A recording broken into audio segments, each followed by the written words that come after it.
Announcing the arrival of Young Berbahagia, Professor Dr. Noor Azizi Ismail, Deputy Director General of Higher Education, to the opening ceremony of Symposium on Forest Products Education, Finding the Right Model 2018.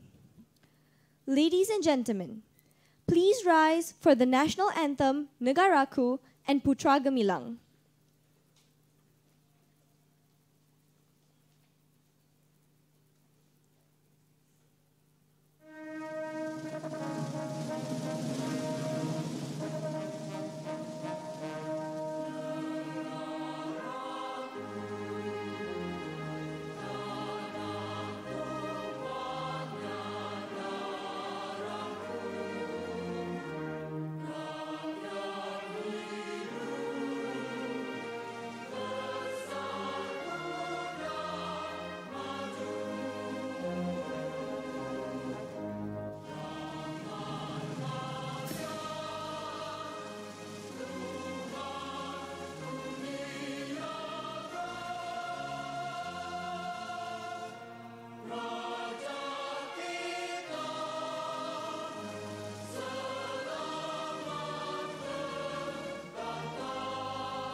Thank you. You may now be seated.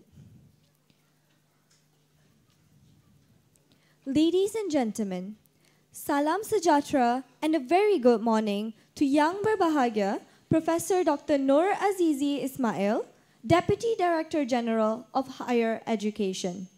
Young Berbahagia, Professor Datin Paduka, Datuk Dr. Aini Idris, Vice Chancellor, University Putra Malaysia.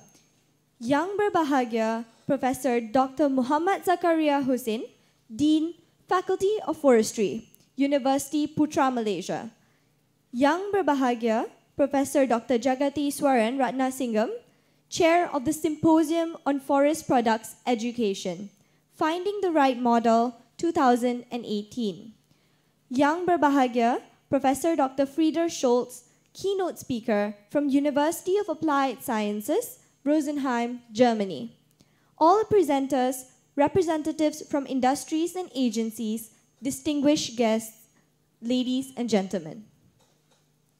A very warm welcome to the opening ceremony of Symposium on Forest Products Education, Finding the Right Model, 2018. Before we begin our ceremony for today, we would like to call upon Ustad Farooq Nukman Zamri from the University Islamic Center to recite the dua.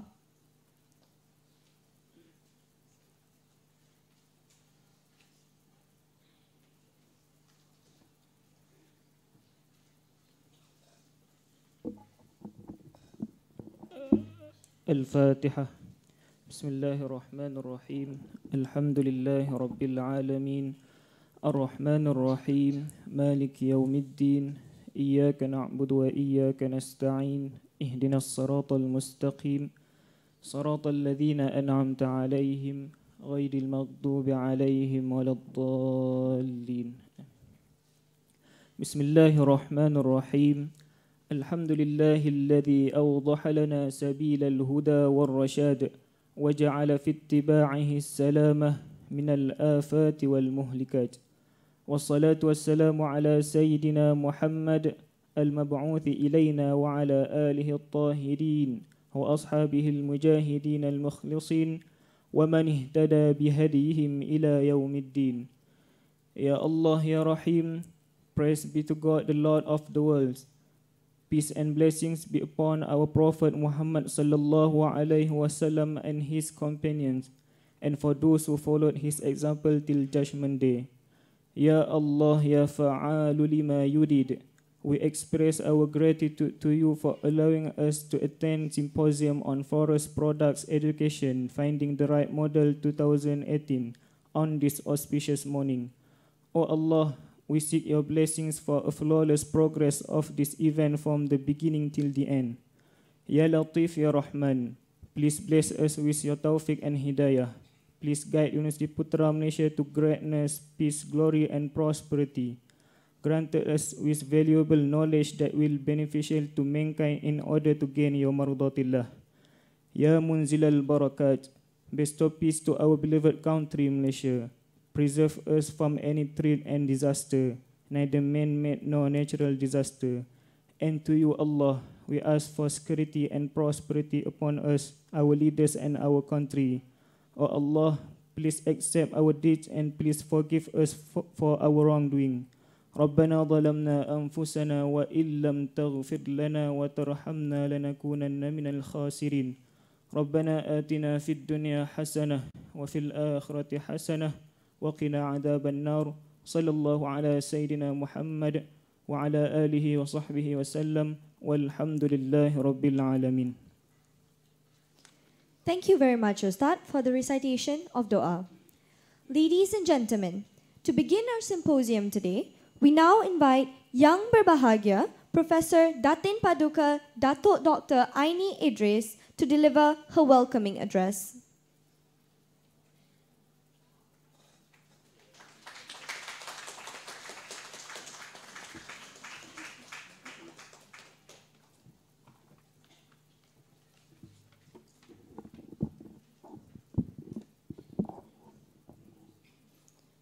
Bismillahirrahmanirrahim. Assalamualaikum warahmatullahi ta'ala wabarakatuh. A very good morning and salam sejahtera. Yang berbahagia Profesor Dr. Nur Azizi Ismail, Deputy Director General of Higher Education, Ministry of Education Malaysia. Yang berbahagia Profesor Dr. Muhammad Zakaria Hussein, Dean Faculty of Forestry, Universiti Putra Malaysia. Yang berbahagia Profesor Dr. Jaga Teswaran Ratnasingham, Chair of the Symposium on Forest Products Education, Finding the Right Model 2018. Professor Dr. Frieder Scholz, Keynote Speaker from University of Applied Sciences, Rosenheim, Germany. Our industry partner, Mr. Albert Khoo, thank you for being here today, the Secretary General for Malaysian Furniture Council. All the speakers, ladies and gentlemen. Alhamdulillah, all praise be to Allah Subhanahu wa Ta'ala, by whose grace and blessings we are able to gather this morning to a very important symposium of forest product education. So welcome everyone.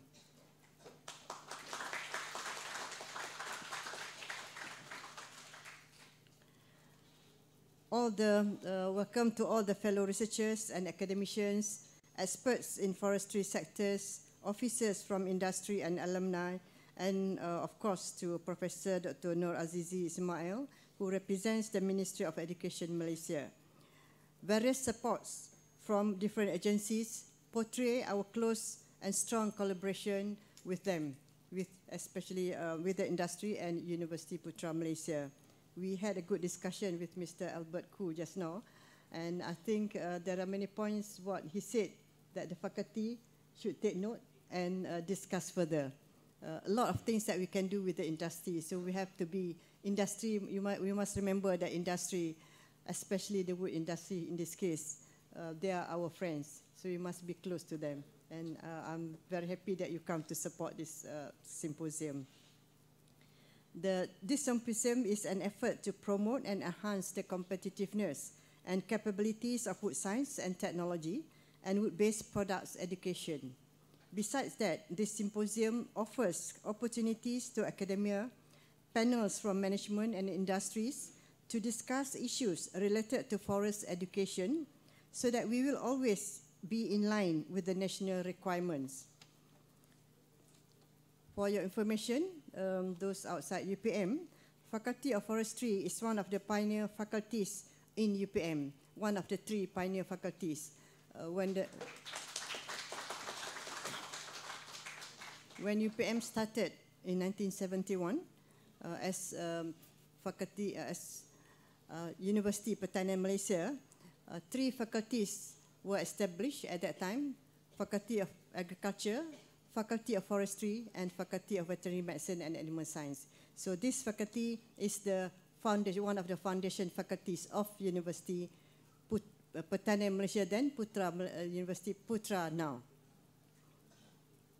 And as the field of forestry evolved, Bachelor of Wood Science and Technology program is structured to produce graduates in the field of wood manufacturing and processing using latest materials, technology, and information systems. This program is capable of producing graduates who meet the needs of the country in the field of forest product by producing graduates who are knowledgeable in forest resource management and have high skill in wood manufacturing technology. This is very important. Okay, wood and forests are very important aspect for the country. And in fact, recently, only yesterday, Petronas came to us to discuss about how to use bamboo for all their places in the stations and in the place of Petronas. So they want to use bamboo and how to use bamboo. And they came to UPM and the group from forestry and also from Faculty of Architecture and Design. They have the discussion. So that shows how important it is. And we know that Petronas is a very big company. And if we secure that, inshallah, will be very good for the university.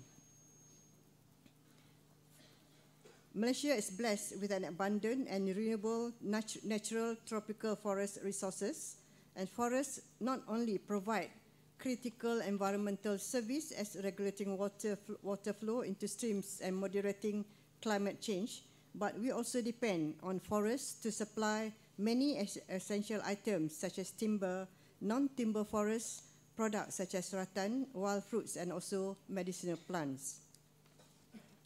So I'm pleased today that the Faculty of Forestry has taken this opportunity to arrange this symposium, bringing together many experts group, which I believe will be useful to the progress of wood science technology, especially in forest product education. I also hope this symposium would create closer collaborative networks with key players in the field of education and science of forestry industry, especially in wood science and wood-based products. In closing, I take this opportunity to thank and wish to express my gratitude to all members of the organizing committee, Faculty of Forestry, and the sponsors from Robert Bosch, GmbH, Malaysia Furniture Council, WZ Timber Sendian Berhad, and Zahan Resources Sendian Berhad for their kind hospitality and generosity. I wish the participants a very fruitful and productive sessions. Thank you very much. Wabillahi taufiq wa hidayah. Wassalamualaikum warahmatullahi wabarakatuh. Thank you, Yang Berbahagia Datin Paduka, for the warm welcome.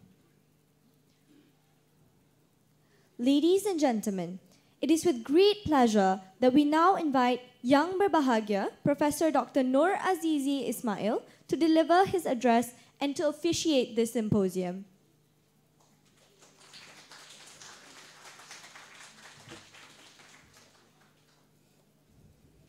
Terima kasih pengurusi majlis, pengacara majlis. Assalamualaikum warahmatullahi taala wabarakatuh, and a very good morning. Yang bahagia Profesor Datin Paduka, Datuk Dr. Aini Idris, the Vice Chancellor of UPM, Professor Dr. Muhammad Zakaria Hussein, Dean, Faculty of Forestry, UPM, Professor Dr. Friedrich Scholz, Keynote Speaker, Professor Dr. Jega, the Chairman of Organizing Committee, and also Mr. Albert Hu, the Secretary General of Malaysian Furniture Council, and also to distinguished guests and participants, ladies and gentlemen. Tadi saya bisik, I whispered to Datin Paduka that I like the UPM song.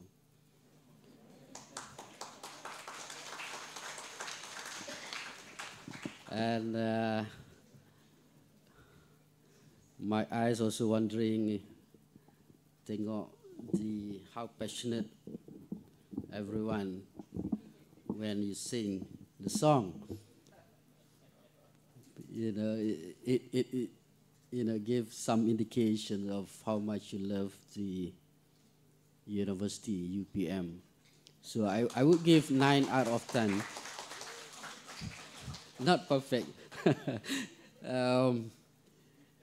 We had just now quite a very interesting discussion about timber, wood, furniture industry. And as the VC said, we need to discuss further about this, looking at the whole ecosystem, the bigger picture of it, and how we can, put this area on a higher steps. I spent 25 years in university, and then I joined the ministry last year, July. And at the beginning, I thought, I asked myself whether I made a right decision or not to join the ministry. But so far, the journey is wonderful. Every day is like a new learning day for me. And today I learned about this forestry industry, which is very new. I'm a certified accountant myself, so normally I count money, whether you make profit or losses. And at the ministry, we meet many different people. I'm in charge of the public universities. And this year, as we know, the financial challenges facing the nation and also its effect on the universities. So we need to find new ways of doing things. We need to produce more quality with less resources. And last 2 weeks, I chaired a meeting with 13 reps from 30 ministries and agencies to see how we can work, collaborate together. You know, when it comes to research, innovation, and commercialization, the responsibility is not only for the Ministry of Education, but for all ministries and agencies, plus the industries. So I'm glad when I talked to Mr. Albert that there are so many things that actually we can do. And part of the main KPIs given to us is the academia industry collaborations. Hopefully, after learning more about this industry, then I would call a meeting at the ministry. We need to get identify who are the players, and also people from the universities. We need to sit together and come up with a better plan on how we can push things forward. Anyway, that's not about the tax. Now I'm reading the tax on behalf of the Secretary General. First and foremost, I would like to congratulate Faculty of Forestry, UPM, for the initiative and effort in organizing this symposium on forest product education, finding the right models. And privileged to be here. Been a couple of times in UPM since last year. And I've done some homework, and hopefully I can provide the view on the role of forestry and its relation to industry. It's not just about that, and just now we also touched about the entrepreneurship part. You know, it's not just about learning the forestry industry, but how we can venture into the business side of this, because the industry is so big. So, and timber industry is basically an important industry to the country, with an estimated contribution of 12 billion in the domestic market, and export earnings reached up to 23.2 billion last year alone. And this means this is an increase of about 4.8% compared to 2016. From this amount, 8 billion is from the export of furniture, with rubber wood furniture makes up 80% of the total furniture export. And the forestry and forest industries also provide employment to about 320,000 workers. And according to National Timber Industry Plan, Malaysia could achieve the target of exporting 53 billion of wood-based products and emerge as the top 3 furniture exporters in the world by 2020. So there's plenty of business opportunities there. Various efforts are made to achieve this goal, including modernize the timber industry via new methods such as automation, which will not only increase productivity but also reduce the industry's reliance on semi-skilled foreign laborers.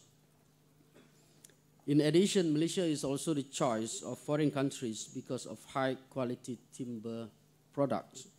This is proven when Malaysian furniture is in high demand, where the major markets are from Australia, US, China, Singapore, and Japan. In this regard, I am confident that procurement from timber exports and national furniture will continue to increase in line with the government efforts to implement various programs aimed at the development of this industry.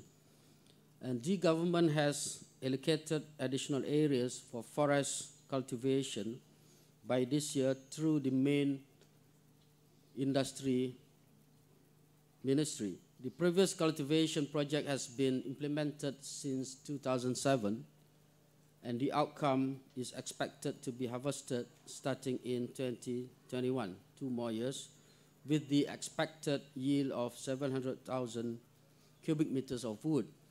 This shows the importance of the timber industry in Malaysia. And to ensure the sustainability of this industry, reliable workers or experts need to be prepared.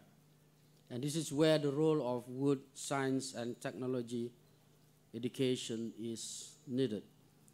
We are on the brink of the 4th Industrial Revolution, IR 4.0, which involve automation technology, giving new challenges to all sectors in the country that require them to make changes in line with the digital transformation to remain competitive.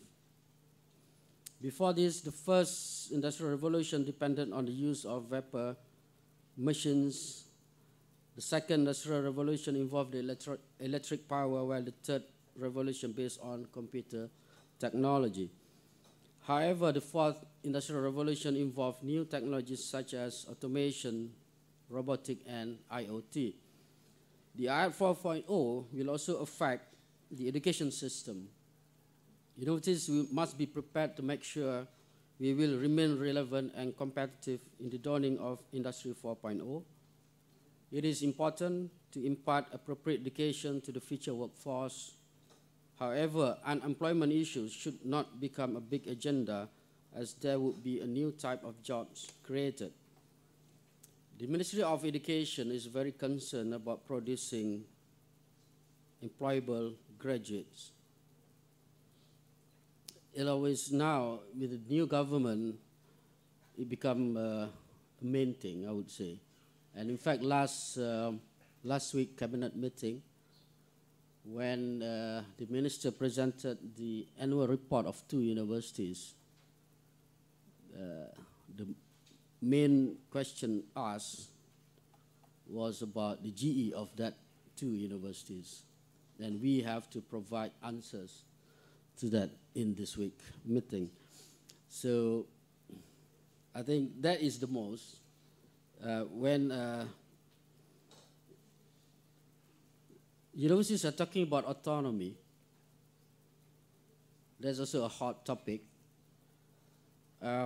Autonomy can be divided into academic, financial, governance, and students' admission.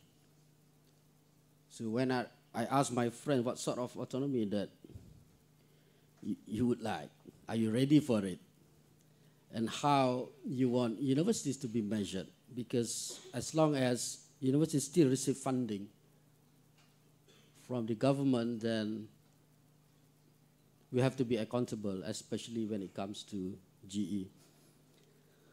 But the good things about GE is that the rate of Malaysian students has risen by 4.1% from 75% in 2013 to 79.1% in 2017.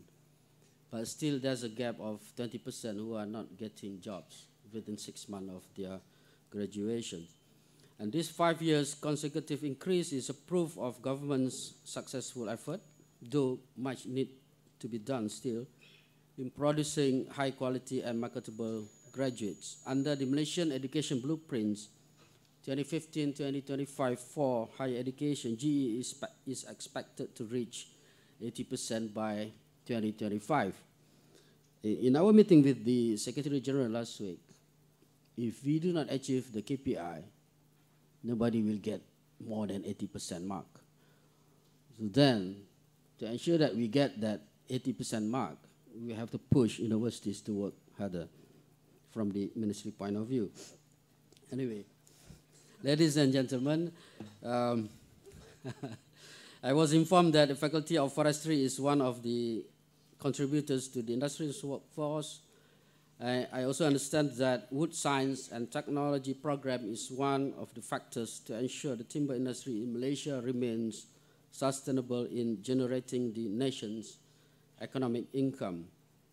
As a leading university in producing forestry graduate, I believe the industry has taken proactive steps by producing the right modules to produce competitive graduates. And I believe UPM, through the Faculty has implemented and devised various programs and reclaimed in accordance with market requirement. So I urge the university to work closely together and establish bilateral ties with the authorities to develop high-skilled human capital in the timber industry. I forgot to congratulate UPM, which is ranked second in Malaysia in the QS top 50 in Asia. I already blasted in my Facebook, LinkedIn, Twitter. I'm quite active user of social media. Not, because to me, when we communicate with industry, the most effective one is LinkedIn. Yeah, because normally I will get good feedbacks, comments. On Facebook, normally you just share those. They are not interested with the more serious stuff. Anyway, and also I just want to touch a little bit about ranking. Some people are a bit skeptical about it.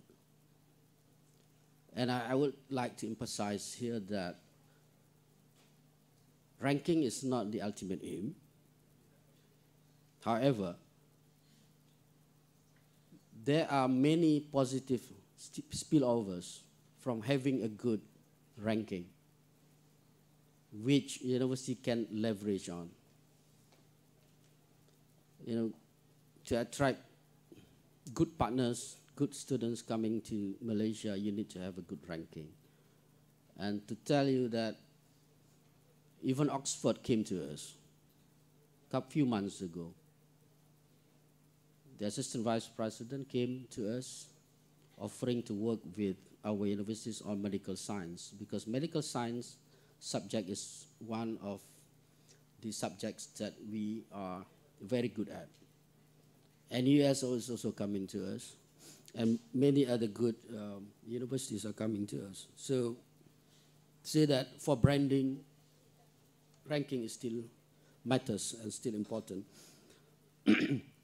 Okay, so before I end, I would like to once again thank the Faculty of Forestry, UPM, for organizing this symposium. I wish everyone a rich and fruitful discussion. On that note, it gives me a great pleasure now to officiate the Symposium on Forest Product Education, Finding the Right Models 2018. Thank you and Assalamu alaikum.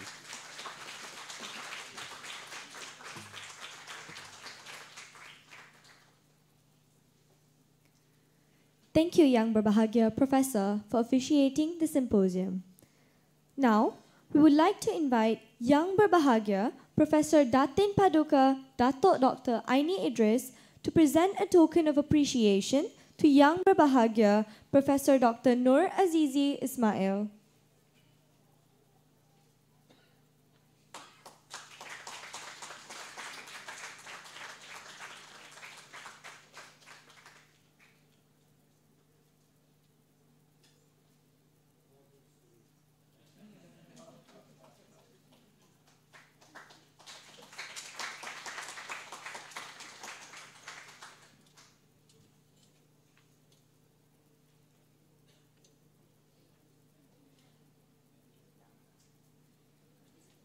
Thank you, Yang Berbahagia Datin Paduka. Ladies and gentlemen, we would like to invite everyone to enjoy the refreshments provided at the foyer of the Faculty of Forestry, and a kind reminder to everyone that the keynote session will begin at 10:15 a.m. Therefore, please kindly make your way to the lecture hall by 10:05 a.m. On behalf of the organizing committee, we would like to express our deepest gratitude to Yang Berbahagia Professor Dr. Nur Azizi Ismail for his presence today and to officiate SFPE 2018. But before we proceed to refreshments, we would like to invite all to the photography session in this lecture hall. Everyone please come forward to the front of the stage.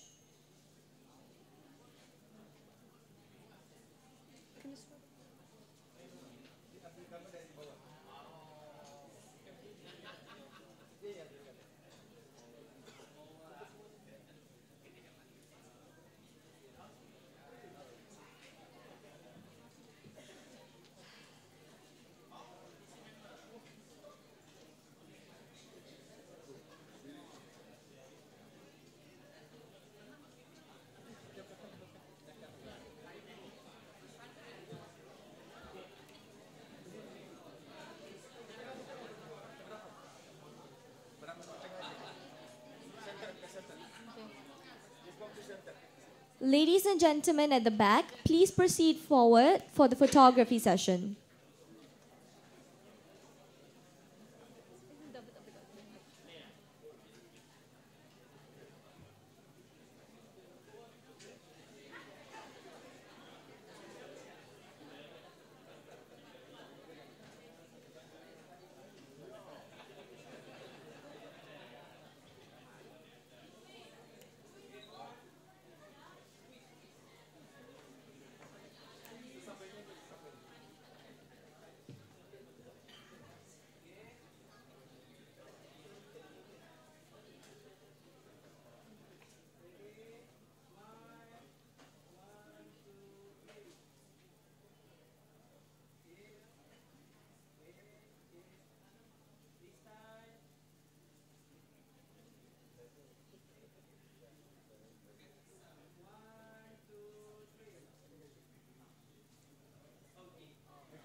Thank you, everyone, and do enjoy the refreshments.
tak nak beratur katanya.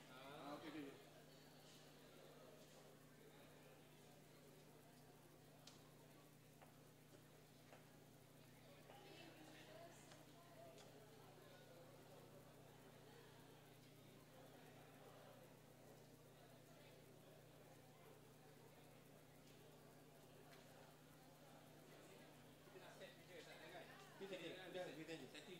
Tak ada masalah.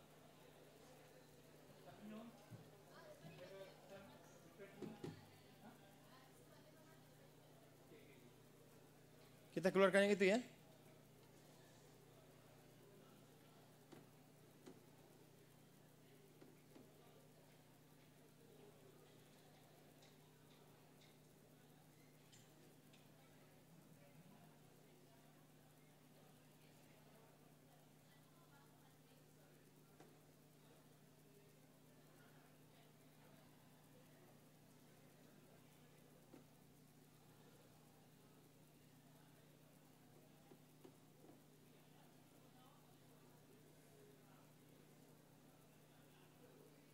Udah dibuka aja terus ya.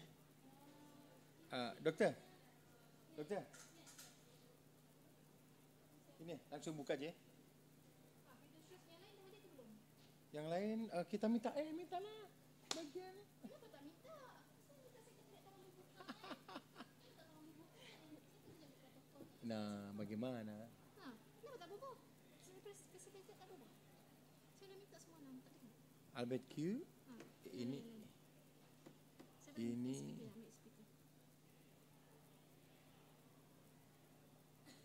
Sudah hang. Ya, bagaimana ini? Sabri.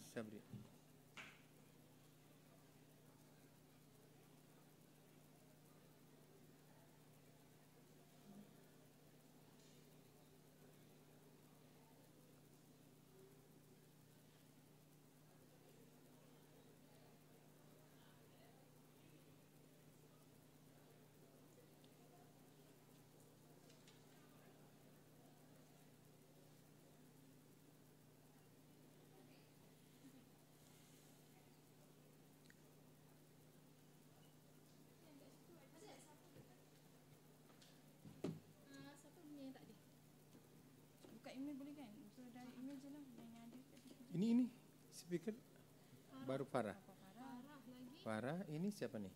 Cuba Kak. Abeko. Ini sudah saya tulis Abeko aja. Ya.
Baik.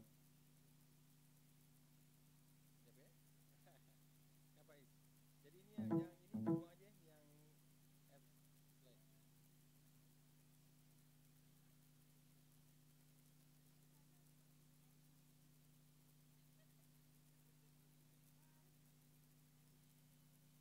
Ini ya.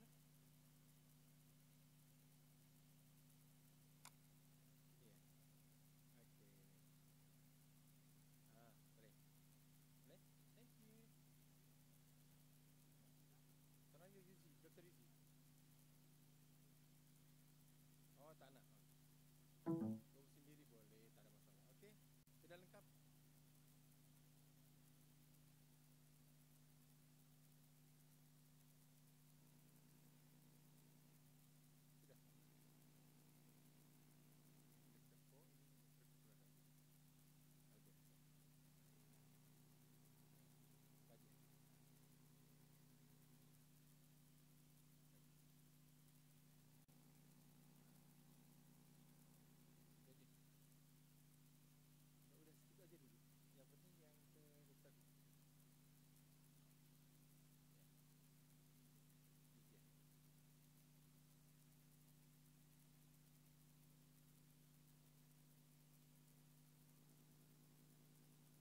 Yang mengira masa tu mana? Yang mengira masa tu. Nama net. Nat.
Okey, kepada semua pelajar dimohon segera masuk. So bagi tahu kawan-kawan, pelajar-pelajar untuk masuk ke dalam bilik kuliah. Tak apa. Tidak diguna. Semua tak guna. Tak apalah. Tak apalah. Tak apa, tak apa.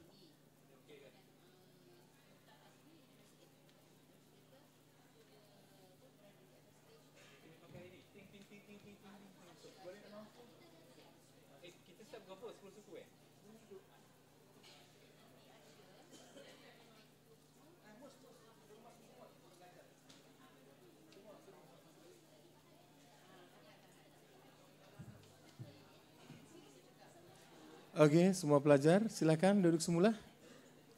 Juga kepada kaki tangan, stop. Thank you. Nanti ada makan tengah hari lagi. Nanti ada makan petang ada lagi. Tapi janji kamu jangan tidur di dalam kelas. Okey, please welcome.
Ladies and gentlemen, thank you everyone for joining us for our next event, which is the Keynote Session.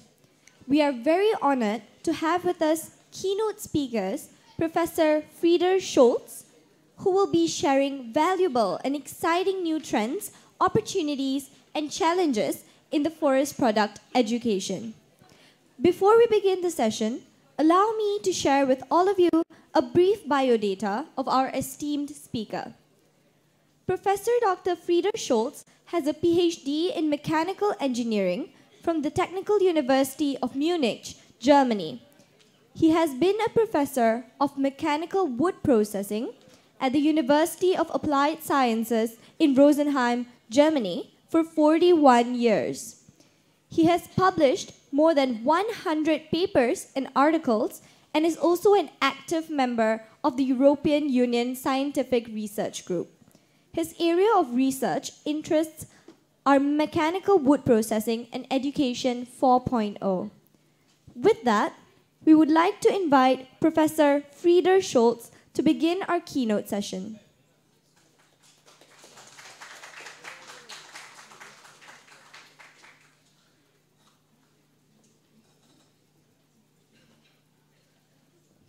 So, I hope not to mess this up. Good morning, ladies and gentlemen. It's a pleasure for me to be here, and I want to thank very much the university and the faculty of forestry to inviting me to this session. It's a real privilege to be here and to share our experiences in education together with you. I want to congratulate the university and the faculty for organizing this event, which is, I think, a very important contribution to continuously develop the schemes of education. I just shared with my colleagues that I think during my days or my years at the university, I at least had 10 revisions of our curricula for our programs. So this is a continuous process, but sometimes you need a larger shift in the curricula and the way of education. And I think you possibly are at that point right now. Oops. Okay. I am going to speak today about the education in general in Europe and in particular in German, or better to say, in this German-speaking region, which comprises Austria, Switzerland, and Germany, which have a similar system in education, not only academic education, but also education of craftsmen, which is important as background for the academic education. And it's significantly different from the rest of Europe, as far as I know. You could say different from the rest of the world, which has some advantages, but of course, on the other hand, there's a certain costs of that. So I will be speaking about the general education of the situation of the education. First part, the second part, professional education and craftsmanship, which is important for us, especially for the woodworking industries, since, not only in Germany, but I think worldwide, woodworking industries are medium-sized companies in general, everywhere. So there's hardly any company apart from IKEA, which is beyond 5,000 employees. So it's mid-sized, and so this requires a particular composition, a particular structure of the manpower they need for doing the enterprises. Then we will move on to the structure of the academic education and its prerequisites, and then we finally come to the education, to the particular situation of the education in woodworking in Germany and in the German-speaking countries, and then in Europe. Okay, let's start out with the yeah. Let's start out with the situation of with the institutions, the stakeholders in education in Germany, but that's not so much different in principle from the others. So you see, you have in principle a certain part which is the accompanying education and the time ahead of. Is this working? Yeah. And the time before school attendance, then you have the different kinds of schools which are depicted here, beginning with the basic, with the elementary school, and finishing with the college, or as we call it, gymnasium or lyceum, like in France, whatever. It's similar, as we will see.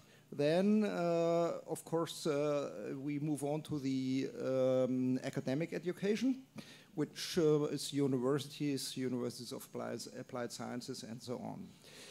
This would be the traditional, straight-on education as we know it in most countries. Accompanying with that, we have some additional schools, which are the vocational schools, which provide or accompany professional education of craftsmen. This can also be found almost everywhere, but they have different roles in the different countries. Then also in many countries we have technical colleges which provide education for the university admission degree. University admission degree in different ways. We will see one example of the German-speaking. And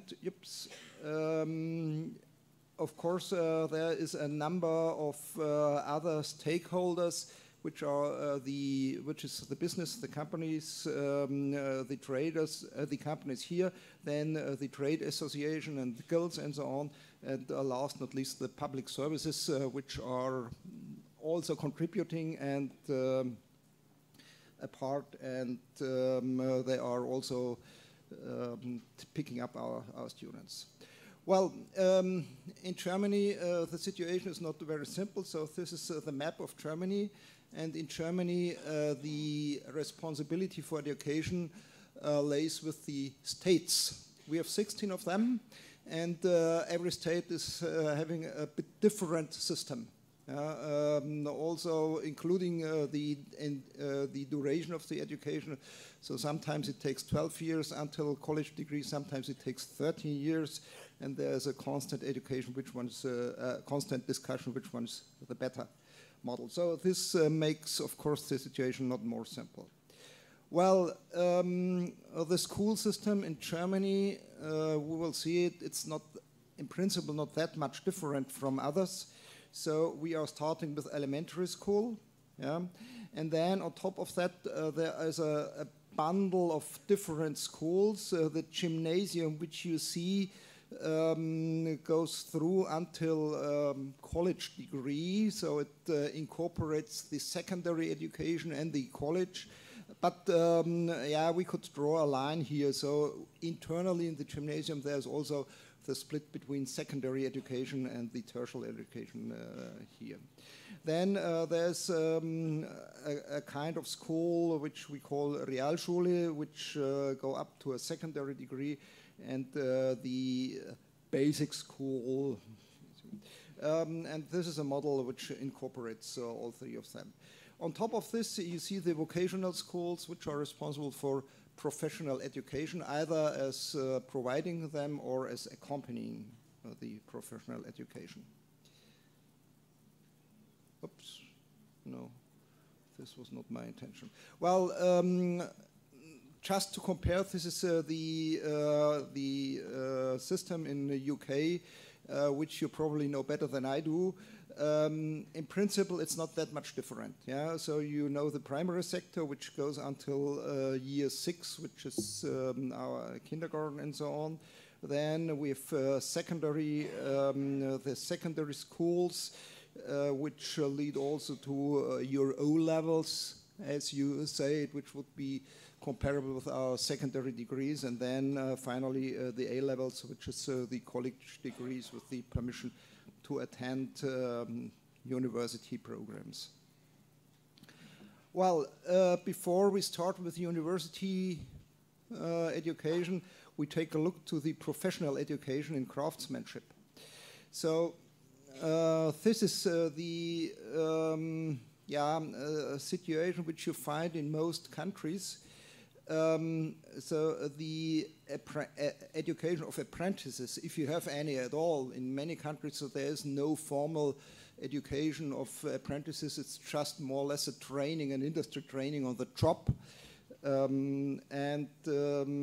in Germany there are apprentices which are assigned to different professions which have a predefined education. In many countries this lies with vocational schools which provide the theoretical and the practical education. And they can invite industries to accompany this process, which takes place more or less intensely. This is in general a 2 to 3 years education. Then you are a certified craftsman, and later the next step is the employment at the company. You could say this is so basic school, secondary school, which leads to the vocational schools, and then the employment at public services or at companies is the next step. In Germany and in the German-speaking countries, which comprise Austria, Switzerland, Germany, it's in general organized in a different way. We have the so-called dual education system. So the core of the system is a strong link in between the apprentice and the company. So in fact, the trainees are employed by the companies. It's a real employment, which includes education. This is accompanied by the services of vocational schools, which provide theoretical matters and the general education in language and mathematics and so on. But their role is more an accompanying one. It's also a 3 years education, yeah. And after this, you're a certified craftsman. On top of this, the graduates may attend diploma courses of half a year to 1 year, and then you are master in craftsmanship. This is a bit confusing. It may be confused with the academic master, but this has been a system which was established since a long time in Germany. Well, you see the diagram, and this would be again basic school, secondary school, and then you have this link, the dual system, which is an interaction in between the vocational schools and public schools, where the link between the companies and the apprentice, the trainee, is stronger. And then, of course, finally, this leads to an employment, preferably employment at the educating company, of course. That's the strongest motivation for them to be integrated in such a system. So let's compare the pros and cons of the system compared to the other system with the vocational school. For the apprentice, it's relatively clear. This is a very successful and also relatively simple way to the first employment, including the education. Yeah, they even get a salary during that time, which is not the normal situation as well. Yeah, the drawback, shortcoming is the apprentice, the trainee, needs to find a company who is educating him. Yeah. This can be complicated depending on the economic situation. Well, next step, what is the balance for the companies? Well, I start with the shortcomings.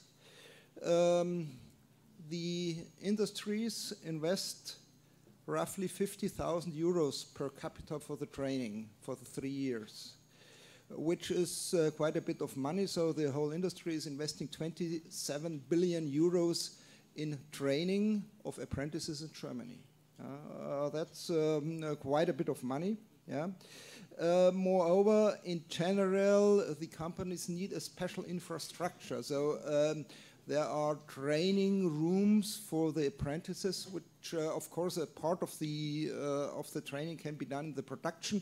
But in general, they need also a certain infrastructure which needs to be installed separately at costs. Well, we had a research program called Wet and Work together with an institution of Italy. They were triggering this program. It was a Leonardo program, and it was about the training of apprentices. And so we had some sessions in Germany, and at Schatt Company, you may know the company. It's the largest producer of laminates worldwide, the world market leader. And they were pointing out how they educate the apprentices and also the costs. And then they were asked, why are you doing that? Why do you invest so much money? And then they were explaining what is the advantage. Yeah? And the most important advantage is the quality of the work crew, of the work power, which they have in their own hands, and they can guarantee that they have skilled and well-trained workers at sufficient numbers and at all time. So a high level of education, yeah, and moreover, of course, they are capable of training the trainees to their own needs. Yeah. Last not least, the costs which they have to invest are part-wise compensated by savings in recruitment. So on average, the recruitment of a high-level employee is between 10,000 and 30,000 euros as well, yeah, for advertising and so on. So this compensates the costs, the direct investment a bit. But I think the real advantage is this one. And Schatt, they reported they are running companies everywhere, among others in Brazil. And in Brazil, they don't have the situation, they don't have the structure for this education, and they try to establish a similar system, a similar education system, but it's not so simple because they are lacking the schools. So it works only together. So it's a complete system which...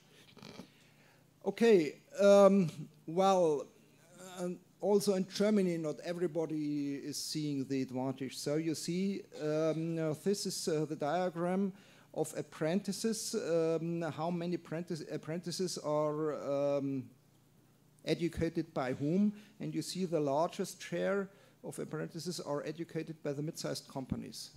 Yeah? The small companies, there's a large number of small companies, but they don't educate so many because the share of companies participating in that dual system is low. It's only 17%, compared to the large companies, which which contribute to 90% in this system, and the others are in the middle. So that's the whole system. So the large companies very clearly see the advantage of this system, and they are ready to invest. For society, it's clear, it's cheap. Yeah.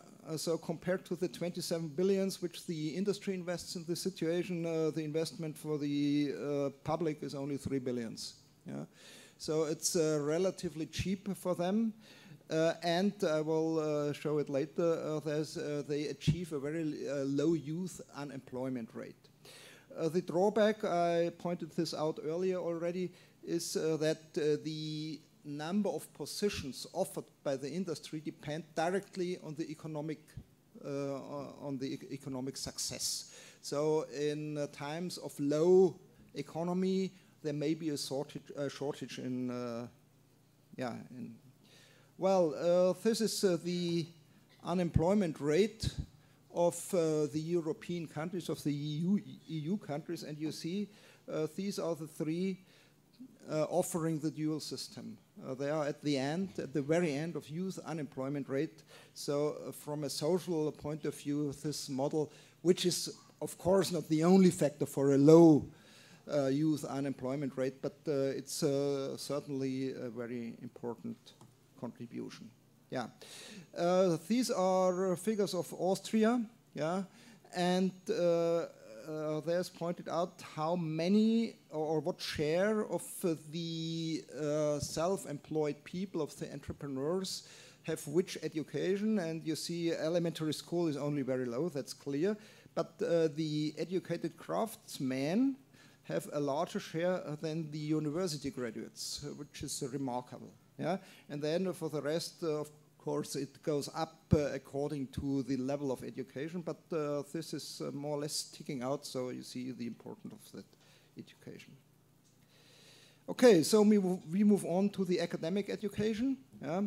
So this is the normal way, basic school, secondary school, college, gymnasium, whatever, and then university, and in the end, employment. University at different education levels, bachelor, master, PhD, and so on. And in the end, employment at companies or public services. Yeah. Again, in Germany or in the German-speaking countries, there's a second way, the so-called second chance academic education, which requires a secondary degree in the beginning. Oops, no, this was not intended. Yeah. And then, the students come out of the dual education, so they are educated craftsmen. Then they have to attend a professional college 2 or 3 years. They end up with a college degree, and then they are allowed to normal universities and can move on with the academic education. Yeah, so this means so it's kind of a detour. So basic school, secondary schools like normal, then they attend the dual education. Then they have to attend the technical college, which leads to the college degree, and end up at the university and the employment later on. So you see the dual system of apprentice education has also a very important role in this system. Yeah. Yeah.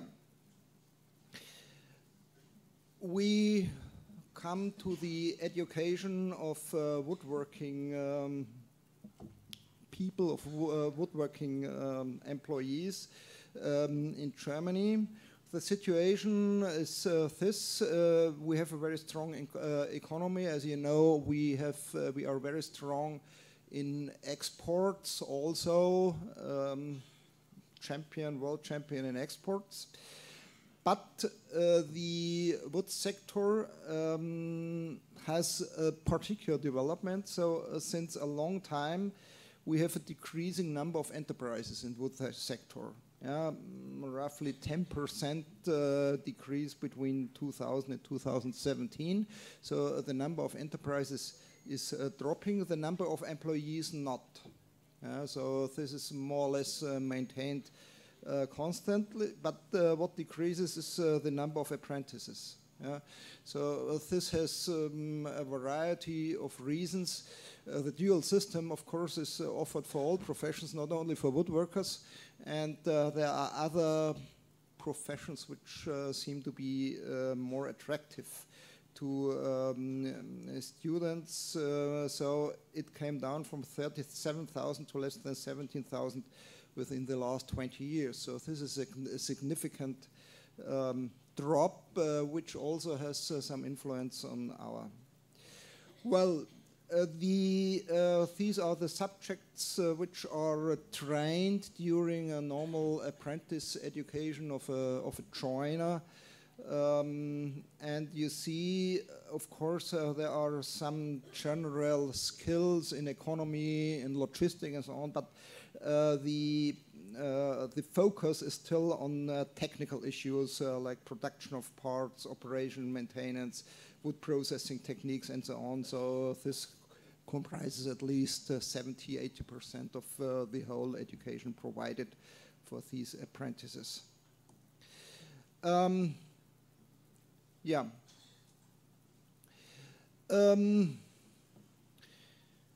The academic education, so we move on to the academic education. So in or in the German-speaking countries, there are in total, yeah, it depends how you count it. There are 8 institutions providing technical education and 3 more which provide, yeah, I would say wood material programs. And this is the situation. So you see, they are most of them are University of Applied Sciences like us.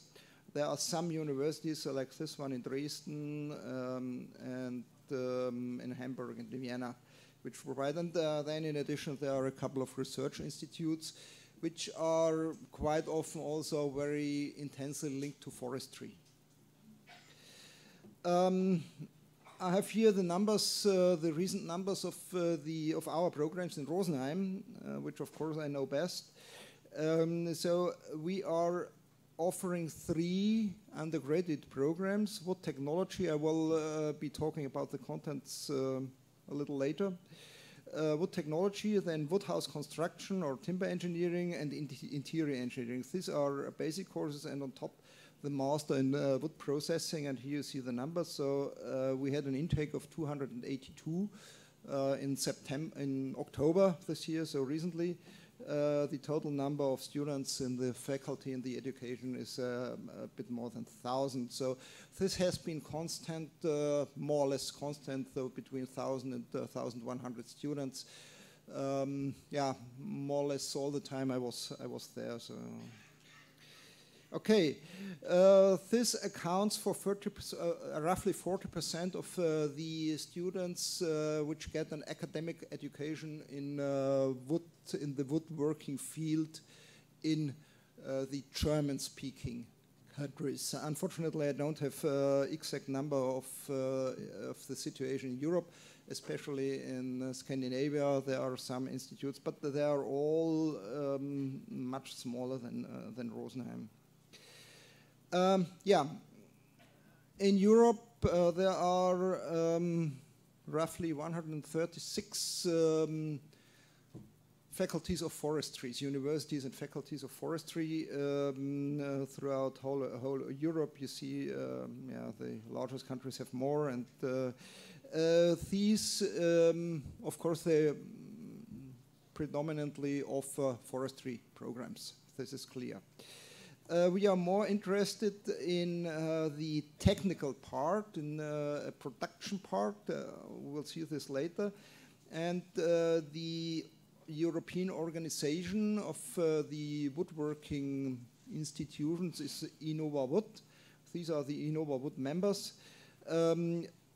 This is more or less 54 out of the 136 which are members of the Innova Wood, and they offer also education and research in wood technology, not only forestry. Yeah, let's see the structure of the programs in the wood-related field. This is the course of studies in Rosenheim. You see, we have basic studies. There are 3 programs: wood technology, timber engineering, and interior engineering. I will talk about the details of the education a little later. The basic studies are more or less similar to all of the 3 programs. And then starting from the 3rd semester, there are the special needs for the different sub-branches. So interior engineering, that may need some explanation. It's more or less similar to the relation between architects and civil engineers. Yeah? So architects are responsible for the design, and civil engineers are responsible for the construction. And this is similar to, so we have the interior architects, which do interior design, which are the designers, but somebody has to build it. Yeah? These are traditionally the joinery enterprises, more or less large. So in general, it's smaller, mid-sized companies. And the program which was developed in Rosenheim, which responds to the needs of these companies, that is what we call interior engineering, just to make a difference to interior design, which is just design. So our interior engineers, they of course get many subjects in construction, organization of production and so on, but also some education in design in order to make sure that they can talk with the architects, with the interior architects. Well, on top of that, there's a Master of Science in Wood Technology, which is designed as a follow-up program for wood technology bachelor program. Of course, the timber engineers and the interior engineers, they are admitted to that program, but it's not designed for them. So they can use, so this is production-oriented, yeah, which is also important for the two of them. Well, traditionally, when Rosenheim was founded in 1925 as a private university, and at that time this was mandatory. So every student had to have a craftsman education in the beginning, and of course, in addition, a college degree in order to have the admission to university, coming out of the dual system. Nowadays, it's different. This is not mandatory, but we recommend it. Of course, the social development has a certain influence. So nowadays, so interior engineering still has 60 to 70% of students with a craftsman education. The others less. In wood technologies, they have dropped to less than 40%. Timber engineering is 40 to 50%, so it's less. But it's important. The practical skills are very important to our students, since an average enterprise in the woodworking field is only employing a handful of engineers. So maybe 1, 2, 3, 4. Sometimes it's the owner, sometimes some people more. So the share of engineers in the woodworking field is 0.5% engineers of all the employees, compared to the compared to the automotive. This is. Do you hear me? So, yeah. Okay. Automotive industry is employing 30% engineers in their work power. The reason is that the woodworking industry doesn't have a development. Usually no development department. They are just doing production, and therefore they need one engineer as a supervisor, so therefore the share is much lower. Of course, there are attempts to raise that number, because many people see that it would be better if there would be more employed, but that's the current situation. Nevertheless, it's very important that these people have a good knowledge of the. Okay, in general, we can distinguish 3 different types of programs offered in the woodworking field. The traditional one is material-oriented, so material sciences. Then wood technology would be production-oriented. And the 2 programs, interior engineering and timber construction, are object-oriented, so they are building objects, buildings. This is the group of subjects they have: general sciences, chemistry, mathematics, and so on. Then engineering, material sciences, also, of course, production, sometimes very important, management and logistics, and some general skills and electives. So this is the mix, which is different among the different. I want to skip the details. So this is the curriculum of wood technology. I think we are a bit short in time, so I will skip that. And so this would be wood house building, interior engineering. So this is the diagram of the different shares of these subjects. Yeah, you see in wood technology, so there's a strong focus on production technology. Yeah. Whereas the other two have a strong focus on engineering. So this highlights the different needs of these different programs.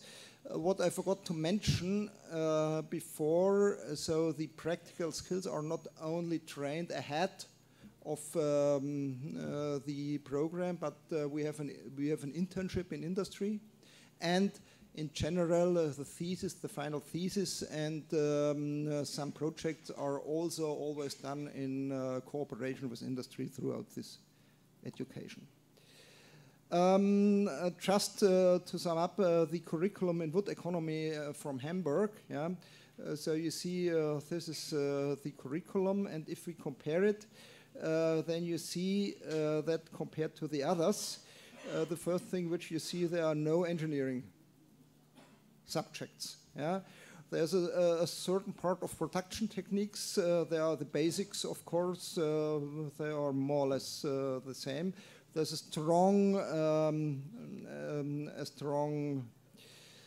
share in economics, and of course a very strong one in wood economy. I have unfortunate to say, so the program in Hamburg closed, yeah, recently.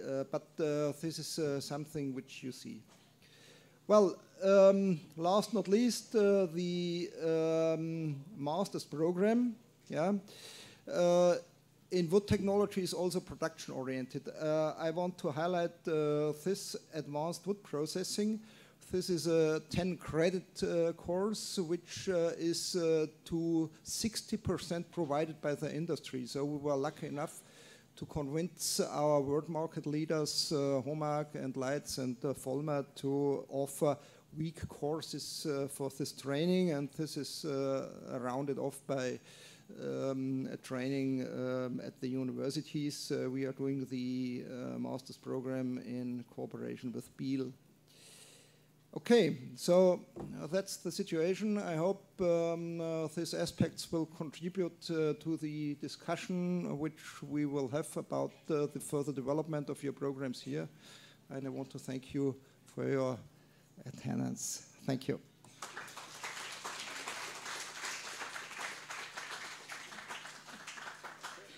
Please give our warmest applause to keynote speaker, Professor Frieda Scholz.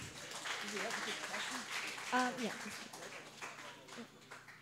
Thank you for a very thoughtful and interesting session.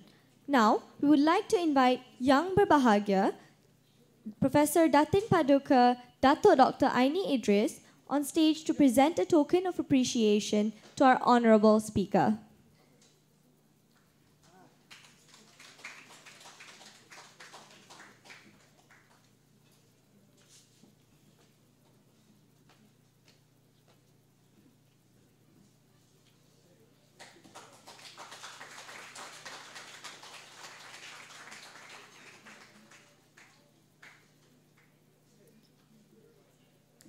Thank you, Yang Berbahagia, Datin Paduka.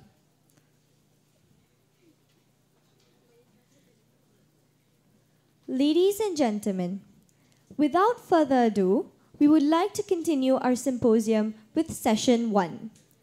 Before we begin the session, let me first share with you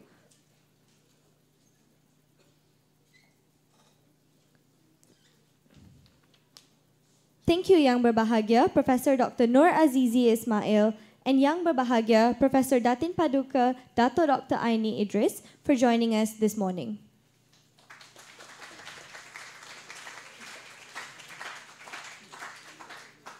Before we begin the session, allow me to share with all of you a brief biodata of our speaker. Mr. Albert Khoo has degrees in business management from Malaysia and Singapore. He has been actively involved in the Malaysian furniture industry for almost 30 years as a manufacturer and a consultant. Now, he is the National Secretary General of the Malaysian Furniture Council, MFC. He is very keen to improve the close link between the industry and universities and has played an important role in building the stature of the wood industry Tibet education in the country. We would like to invite Mr. Albert Khoo from Malaysian Furniture Council to deliver his speech entitled Human Capital Needs for the Timber Industry.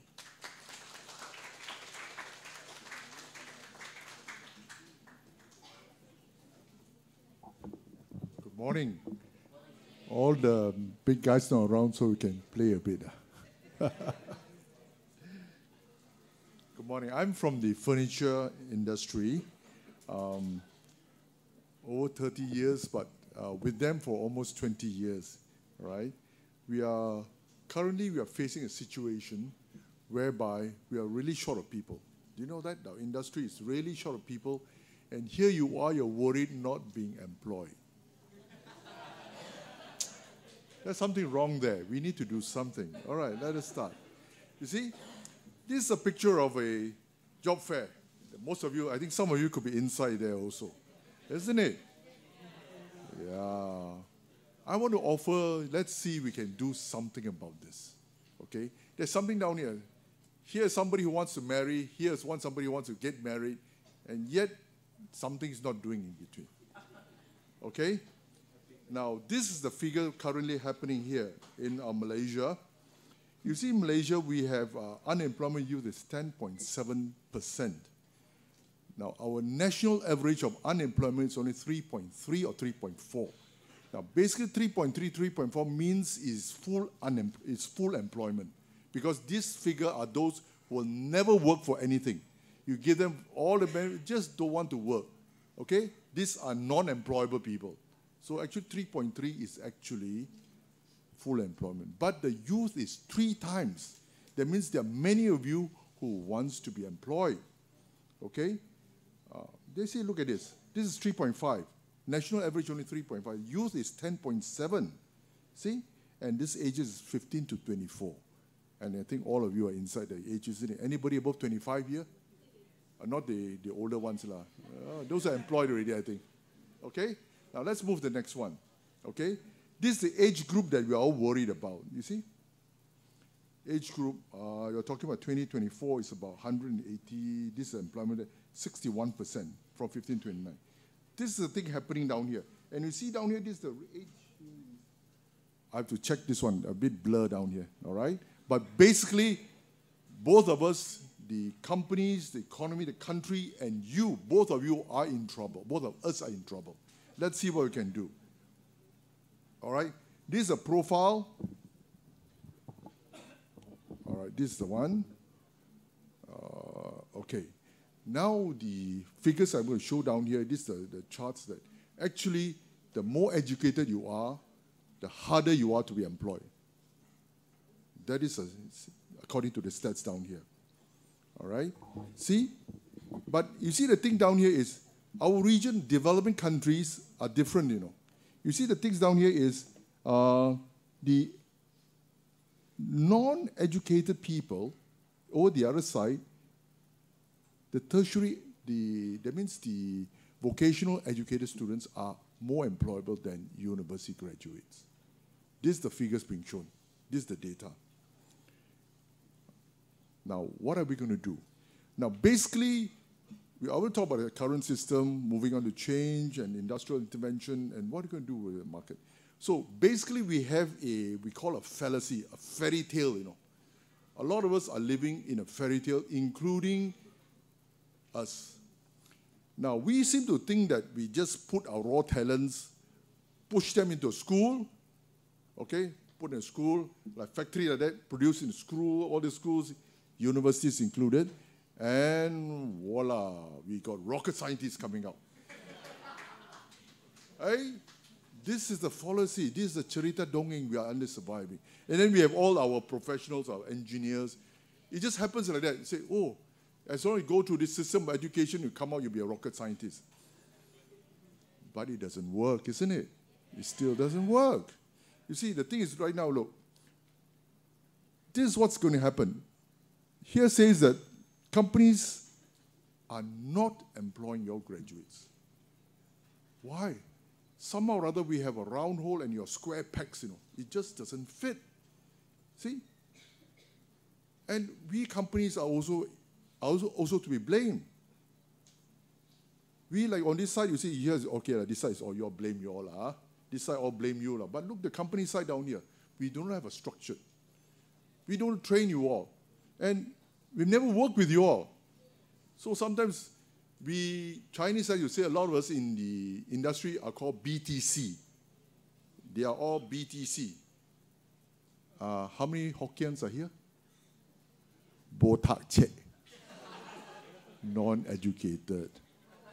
So they feel intimidated when sometimes they say, hey, this one, university graduate, before first they take application, they fall already. They don't know how to handle you. That's also some of the fact. Okay? Now currently what we're having down here is, this is what's happening. The raw talent pool, we put them in schools and institutions. It comes out, it cannot come into the industry. So it goes back to the raw talent pool.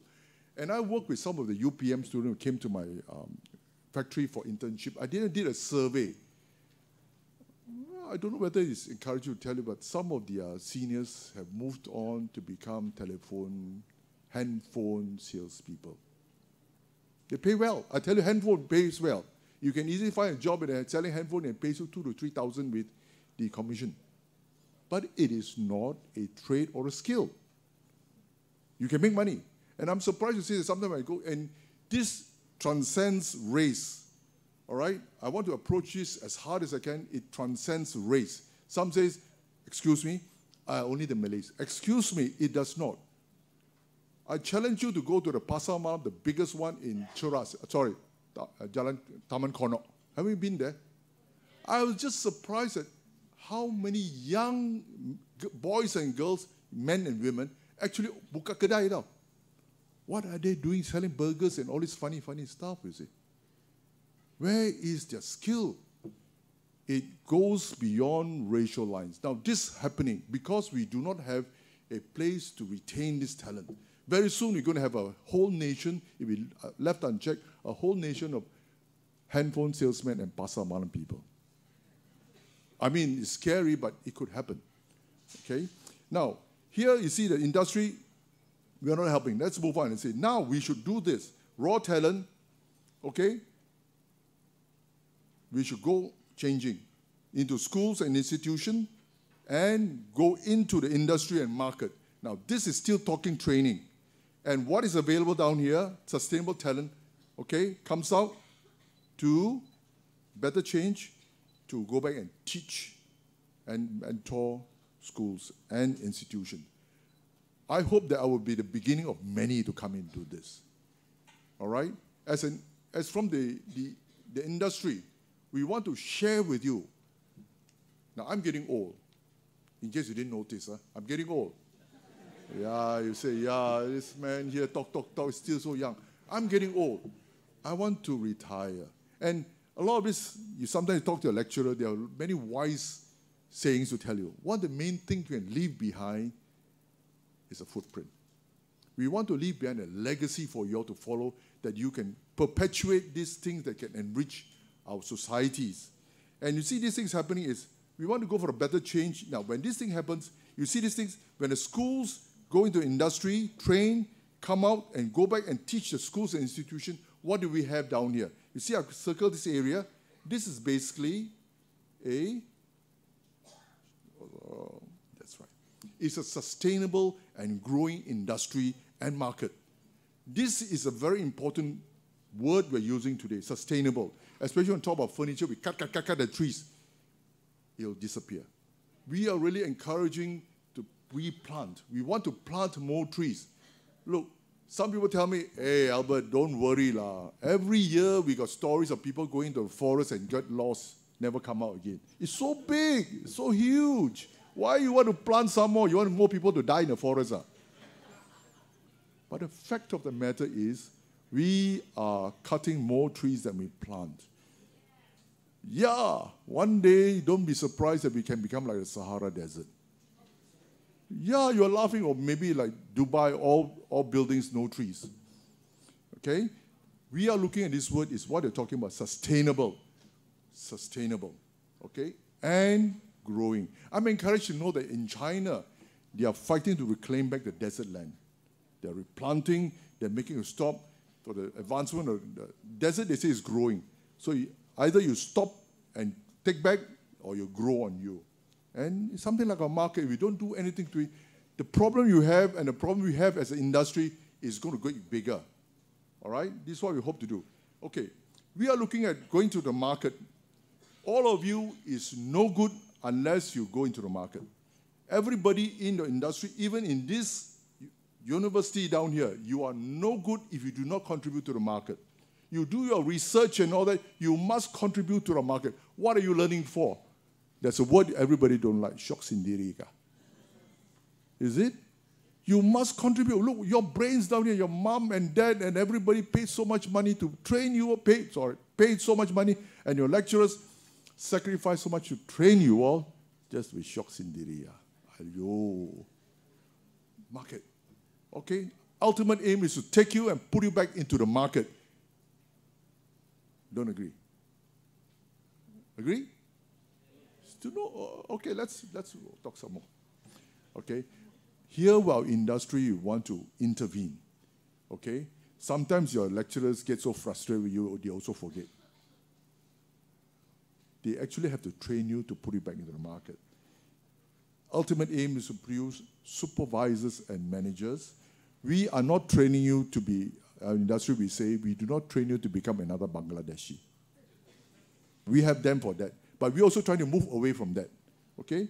And eventually we hope to get more subcontractors. Essentially, now this word, you don't like this word, but basically you take portions of the industry out to support back the industry. You become a mini tauke. Good? Good term? And eventually, that's the word you want to use, entrepreneurs. That you become a full-fledged businessman of your own, contributing and bringing up the... Just now, Professor Schultz down here didn't mention to you, but they are actually the number 2 largest furniture exporter in the world. Germany, the country of BMW and Mercedes-Benz and I don't know, a few other models, I think. Mercedes-Benz is Volkswagen is also from. Yeah. They produce so high-tech, and they are also number 2 in furniture. They produce something like 5 times of what our country produces, and we are not small. 5 times. They say, hey, people buy so expensive furniture. Somebody's buying, they are producing, somebody's buying, and they make it number 2. Okay? Now, we hope to get in the market. We want to ultimately get more of you, ultimately, entrepreneurs. I want to give you some statistics. Especially, I want to highlight this. I want to move beyond racist line. The participation of Bumiputra in the export market of our 10-point-something billion export is less than 1%. I wouldn't even give you the actual figure. You might be surprised. They are less than 1%. Here you are. We have got 75%. I think the last count we are 75% Bumiputra, isn't it, in Malaysia? 75? 70 or 75? 75. And you only contribute less than 1%. Why are you not awake? Why are you not awake? That's the question we are asking. See? All right. We are talking about market intervention here again. We already have infrastructure. The Furniture Association has really a structure like, we have this a local sale. This is June 9, okay, sorry, this is backdated a bit. We have you heard this MF3? Seen his logo? No, oh boy. Yes, oh, that's good. You know, I feel a bit sad.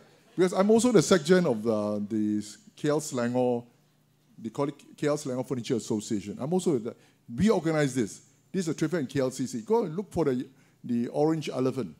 This is a trade fair. We already have infrastructure like this. And we also have the export fair. This is for the international exposure. We already have this.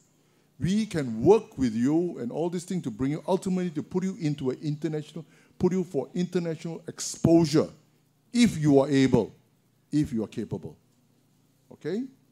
What we are talking about is eventually finding a solution for the market is emerging entrepreneurs. Hello, that's you. In case you don't know, industry. What are we talking about?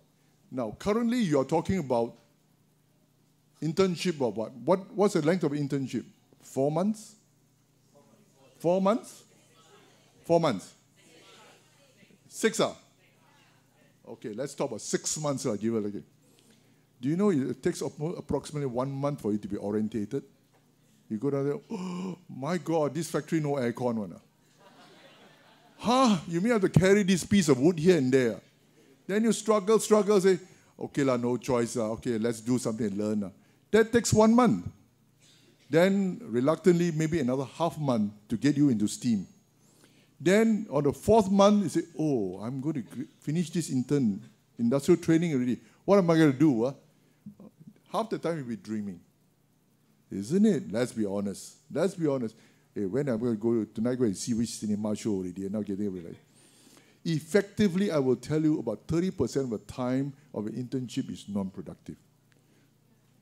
Yeah? See, I see a lot of nodding headed. So you are actually getting what? 60% of the time. So 60% of 6 months is how much? 60 times 6.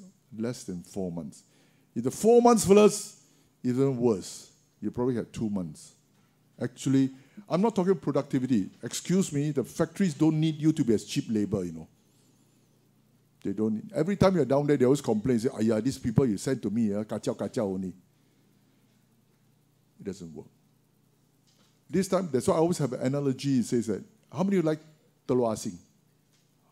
How many of you like salted eggs, telur asin? Yeah, it's very, yeah. You know what's happening right now here? We are taking a duck egg, take some salt water and paint on it, and say telur asin. And we try to sell it to the market. How do you make telur asin? How do you make ham tan? How do you make it? Paint more salt? You can rendam, isn't it, my dear? You can rendam your telur ite or telur. Sometimes use telur ayam also, but it doesn't matter. It does not matter whether it's telur ayam or telur ayam or telur ite. It doesn't matter. As long as you are rendam into the right salt solution, which is our industry. We are asking for you to be rendam in our industry for at least 18 months. 18 months. If you are not a real telur asin, how do you expect to come into the market? That's why you're not employable. Because right now we are moving very radically. I mean, I'm working with Professor Jega here. We engage, as much as we engage the university, we also engage in the industry. We tell them, it says, you cannot employ graduates. Okay? What if we get you to train the graduates? Your problem, your fault. We tell the companies, if you cannot employ them, it is your fault, not the university fault. Great idea? Say, yeah lah. So, you see the thing is, so we are going to work a program for you all and say, you come in, you rendam into the environment. Look, 4 months, you see, sometimes, how many of you will ever engage, think about being in a factory burning down? But imagine the thing you learn, what to run and what to wear to run and all that. I mean, not to say a fire in a factory, but something, it will not happen in 2 months. But over 18 months, something might happen to teach you, give you experience. I was just talking to your dean also. Medical doctors, just graduate, you dare to be treated by them. You dare? Huh? They have to go to what? How many years of housemanship, isn't it? Engineers, they just graduate, you let them build bridges. Lawyers, just graduate, you dare to let them defend you. And you think you just graduate, people let you design furniture? Hello? Run a factory? Lead a team? Okay, we are going somewhere here. All right, we hope to push this through, working graduate development programs. 18 months are we all looking at the barest minimum, 12 months. Now, we're talking about splitting up. Your first year, we should talk about having you into factories. orientation, actual orientation. You go down there to be shocked and see what is no aircon. Yeah, my son saw they've never slept in a room without aircon. I told them my first aircon was a piece of wet towel. They can't understand. Yeah, a wet towel, wet it, put on a chest. Of course, you're bare-chested. Put on a chest. The panas, wave it around, cool, and put on a chest. That's my aircon. They don't understand. You won't understand. First 2 months, orientation. And gradually, we don't develop this. Okay? What we are, longer internship program. Okay? Essentially, we want to see, the other thing we hope to develop is a cluster factory centers. Now, we are also very concerned that when you go back and you go to your, am I in time? How much time? Oh, they don't know. Never mind. Okay, it's okay. Don't disturb them. Don't disturb the timekeepers. I'm enjoying myself. All right. Now, basically, furniture is an industry. You cannot make good furniture without mechanization. But there are many, we are 85% dominated by SMEs. You know what's the meaning of SMEs? Small, medium enterprises. But there's one more figure in front, one more alphabet behind, which is called micro. These are the mama papas. These are small ones. How do you grow them? They'll always forever be tukang kayu. Now, I know some of you come from the East Coast. East Coast has almost zero participation in our furniture industries because they got no access to equipment, mechanization. We hope to develop cluster factory centers, whereby a center which is fully equipped and allow the micro entrepreneurs to come in and make use of these centers. Okay? We can talk to this later, upcoming, especially you guys. Most of you, I know, don't have very rich parents. They're not willing. When one says, Dad, I want to go into the furniture industry. Well, good. Here's 5 million. Go and buy a furniture. Don't have. All right? And this is where the new training talents. We hope to marry two together. These are the ones who are entrepreneurs and come in, and the new talents in the industry for the training in the factory centers. And hopefully, because a lot of things can go, and we can produce round pegs for the round hole. We hope to mill you down to be a round peg to fit our industry, and you be a contributor to our society. At the end of the day is, you must contribute to society to make our country a better one. We have been number 5 in the world market before, but we are dropping. We are dropping because we are short of talent. One of the main reasons we have. It is okay. We always say that it's okay to be poor, but it's very bad if you don't have a vision. Here we are. We hope to plant a vision for you. Number 3. I thought it was number 3. Sorry. Okay, I should come more often than I know. All right. I just want to point to you why we believe in making Malaysia better for those who come after. This is our vision. We are for the future generations. A lot of my Tauke friends may not know it, but I tell them, you are working for your future. How? We want to connect the academia with the industry to meet the shortcoming, both sides, to create a sustainable, this main word, and growing market for products and talents, because we are the furniture industry. We are not factories, but we are an industry. Thank you. Terima kasih.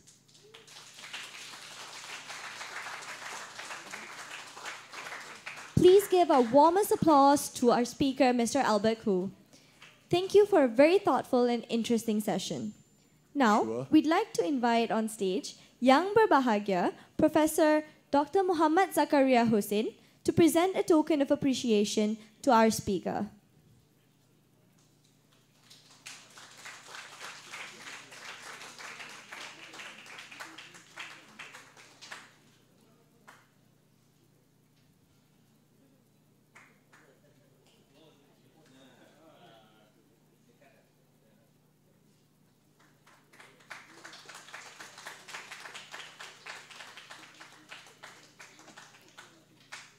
Thank you, Yang Berbahagia Professor.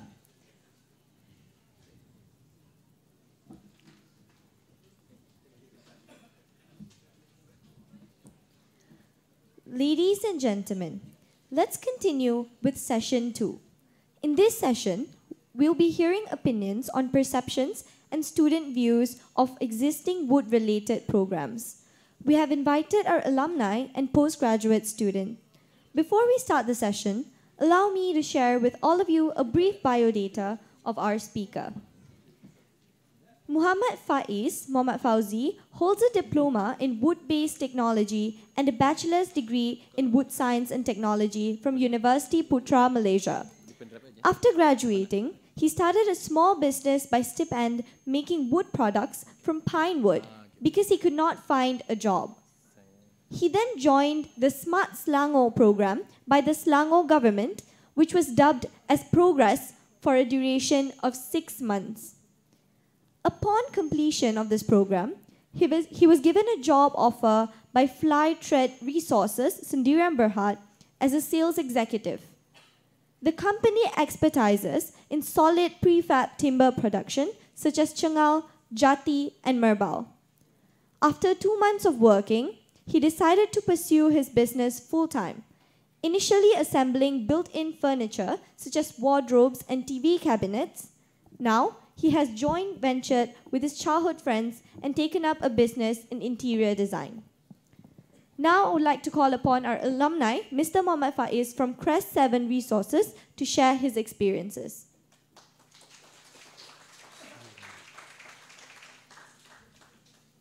Okay, Assalamualaikum semua. Can I speak Malay? Okay, I try to mix English and Malay. Okay. Actually, my part is for perception and views, right? Okay, but I want to talk about myself first, so everybody can know me. Okay, my name is Muhammad Faiz. I'm alumni of Faculty of Forestry. I just graduated last year. Sama.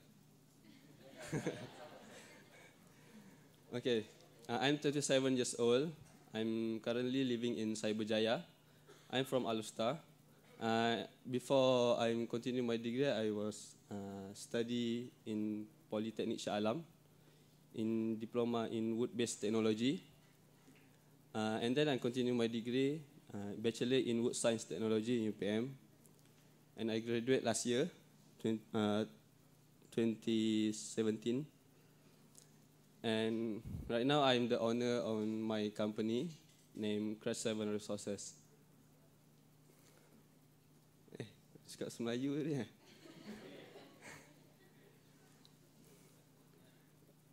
Okay, input during study in UPM. Okay, during I'm study in UPM, I'm very close to nature. I think everybody will be like this lah. And learn variety of way and technology to substitute the lack of raw materials. Learn and know how to handle variety of machining in each different process, increasing my soft skill and confidence level. And output during study in UPM, I can manage handling machine by myself, able to communicate people independently, manage to identify wood species accordingly, able to quote current price of wood, can verify quality of wood. Basically, after I am studying in UPM, I cakap Melayu lah senang kot. Boleh? Bila belajar kat UPM ni, saya banyak belajar menggunakan mesin lah. Bila keluar daripada UPM, saya start dengan bisnes dengan handling mesin sendirilah. Lepas tu soft skill pun saya belajar dekat sini, macam mana nak communicate dengan orang. Lepas tu bila belajar pasal kayu, mestilah kita tahu pasal kayu kan. Lepas tu nak quote harga apa semua. Bila dah kerja, kita boleh sendiri quote harga, sama ada kualiti harga ni, apa kualiti kayu ni harga murah ke mahal ke. Okay, after I'm finish my study, mestilah susah dapat kerja, betul tak?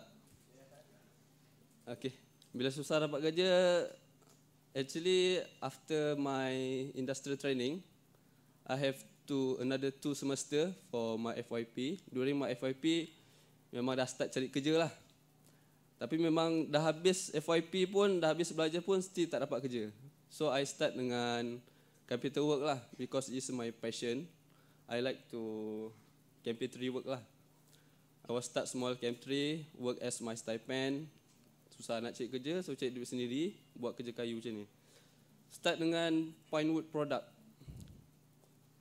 Ni mula start dengan kayu pine lah. Saya buat dekat rumah kawan saya. Ini antara produk-produk yang saya buat. Macam dulang, it's like tray for wedding ceremony. Stool. Ini apa, baby coat untuk my brothers. Dia minta saya buat, saya terus buat lah. Ini stool. And I also make it some product for my girlfriend. And right now, she become my wife.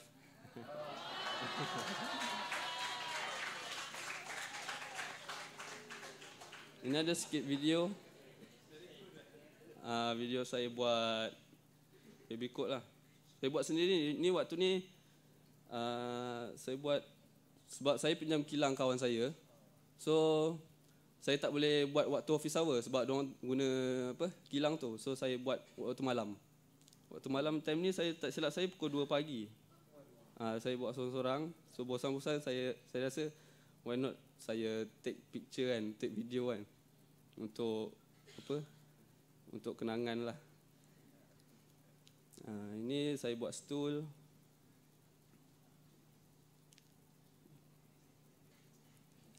Okey, lepas tu waktu habis belajar tu saya banyak join job fair. Bila join job fair ni macam-macam company lah saya pergi. Lepas tu saya ada nampak satu counter ni dia macam nak buat program nama dia Progress yang Smart Selangor buat lah. Dia organised by Selangor government. So saya register, saya tak tahu apa benda ni. Saya register je, lepas tu saya dapat offer. So saya tengok offer tu dia cakap 1 month in hotel, dia provide semua, tempat tidur, makanan memang makanan hotel lah sebulan. And then diorang provide after apa panggil? After program 1 month dekat hotel tu, diorang providekan company untuk kita on job training. Diorang yang carikan, bukan kita yang carikan.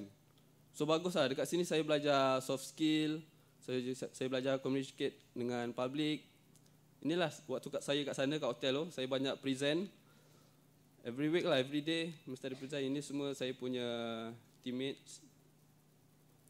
Enjoy kat sana, ada macam-macam program. Ada main futsal, buat tournament. Lepas tu saya ada join buat band sendiri kat sana, buat persembahan kat dorang. Okay, lepas tu lepas 1 month training in hotel tu, dorang placekan saya dekat satu company luar lah, dekat Bangi, yang nama dia Meranti Furniture. Kat situ dia company besar juga. Dia produce macam-macam lah. Kabinet, dia supply, dia banyak ambil tender lah sebenarnya, dia banyak. So kat situ saya lebih kepada apa, marketing exact lah. Saya buat quotation, saya represent company untuk pergi mana-mana event lah. Ini saya punya office lah. Ini my colleague lah. Diorang ada juga join ni Wood Lifestyle Fair. Siapa pernah pergi mesti dia pernah nampak saya lah. Ini diorang punya tak nampak dia punya kilang dekat Banting. Okey, lepas tu actually training, on job training ni dia bagi 6 bulan. Tapi saya lepas 5 bulan saya dapat offer daripada Flight Trade Resources sebagai executive. Saya kenal dia ni pun waktu dekat ni lah, dekat Wood Lifestyle Fair ni. Memang waktu kat sini saya tengok semua company kayu, company yang berkaitan dengan kos. So saya pergi carilah mana-mana company yang sesuai. Saya main hantar je resume, lalas dapat. Diorang panggil saya. Company ni dia using solid perfect timber as their raw material and product, timber house, gazebo and other solid timber. Kat sana saya waktu kerja dekat Fly Trade tu saya juga pergi Fitech untuk handling, belajarlah handling CNC machine. Lepas tu company ni juga buat wood slab. Ini saya pasang sendiri pintu dekat rumah customer waktu kat company tu. Ini solid wood, diorang pakai merbau. Berat lah, sangat berat kayu ni.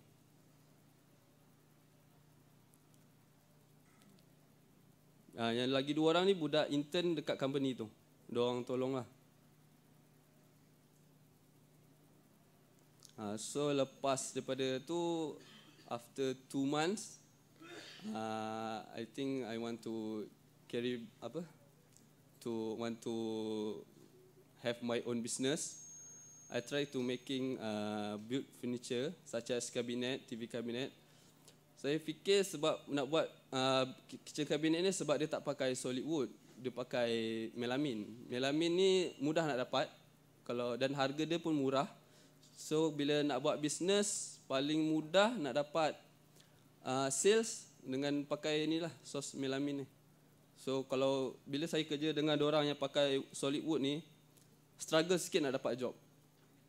So bila dah buat research apa semua, pakai ni lagi senang. So saya try buat ni. Saya join venture dengan kawan saya, dia ada kilang sendiri, dia buat melamin. Lepas tu bila saya dah buat melamin apa semua produk kitchen cabinet ni semua, kawan saya dia kerja IKEA, dia designer. Lepas tu dia ada dapat job buat ID lah, rumah orang. So bila buat kabinet ke apa, dia akan suruh saya yang buat. So saya fikir dengan dia, kita dah kawan lama, why not kita buat bisnes sendiri, buat bisnes sama-sama kan, joint venture. So dia buat design, saya yang the project apa semua. Lepas tu waktu tu kita dapat satu projek daripada orang property. Dia nak minta kita buat rumah lah. Alhamdulillah projek daripada orang property tu kita viral lah. Bila viral projek tu banyak job dapat, dan kawan saya pun dia nak buat full time juga bisnes ni dengan saya. So kita orang buat 2 orang lah as a partnership. Ni produk yang saya buat, kitchen cabinet apa semua, TV cabinet, kitchen cabinet. Ini rumah Kak Mai. Tu Kak Mai. Saya buat rumah dia. Lepas tu ini saya pergi IKEA dengan partner saya.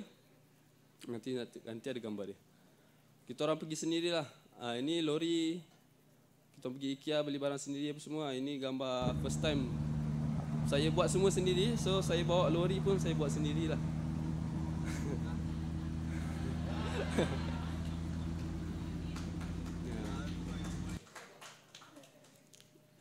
Ini waktu dekat rumah customer tu, kita cari tim untuk set up semua perabot dekat sana apa semua.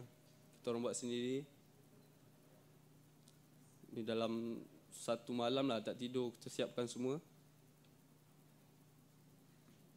Lepas tu rumah tu alhamdulillah lah viral lah. Dia ada banyak, kita orang dapat banyak share, 1546 share. So salah satu Facebook yang share kita orang punya, Siakak Keli, Cempedak Cheese,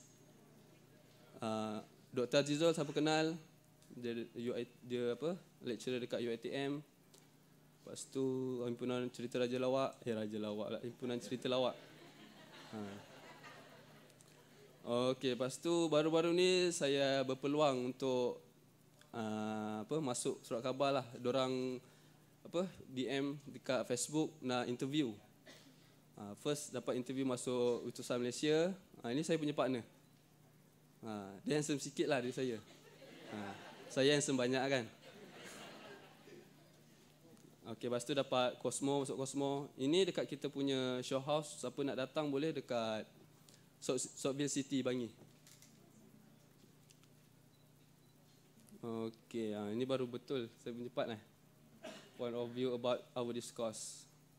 Actually, for me, discourse suitable for student who really passion only. Kalau tak ada passion, takut diorang tak boleh nak buat lah. Takut macam main-main lah. Lepas tu saya not encourage too much student on this course because lack of vacancy opportunity. Benda ni berlaku dekat saya dan kawan-kawan saya lah. Memang betul lah, peluang pekerjaan tu kurang. Tapi saya tak bermaksud yang jangan ambil course ni. Course ni bagus Kalau korang ada minat, korang tahu apa korang nak buat. Macam lagi satu point ni, student need to know, clear their objective and aim after graduate from this course. Kalau korang tahu apa korang nak buat lepas ni, macam korang nak nak jadi saintis kayu ke apa ke kan. Korang tahu korang nak buat apa lepas ni, eloklah course ni. Lepas tu saya advise able to take course like passion and expertise. Saya prefer macam kalau korang minat, korang power dalam apa yang korang buat, better korang ambil subjek itulah. Macam saya tak cakap macam course ni. Okay. Macam mana nak cakap? Saya macam mana? Okay, macam ni. Saya rasa semua course susah nak dapat kerja ekonomi sekarang. Tapi bila dah habis belajar, jangan give up untuk cari duit sendiri. Saya nak dapat apa yang saya ada sekarang pun ambil masa dekat setahun. So kalau korang nak kata susah korang kerja, semata-mata korang nak cari kerja, susahlah untuk zaman sekarang. Tak semestinya course ni saja, course lain pun sama. Better korang dah prepare apa korang nak buat lepas ni. Okay, that's all.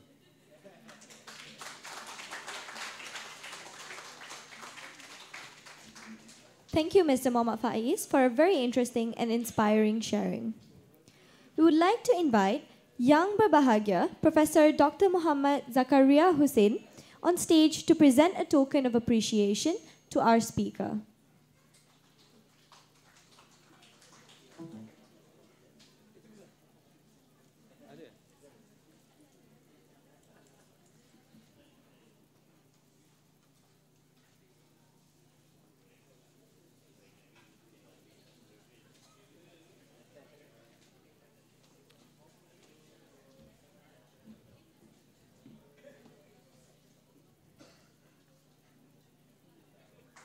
Thank you, Yang Berbahagia, Professor.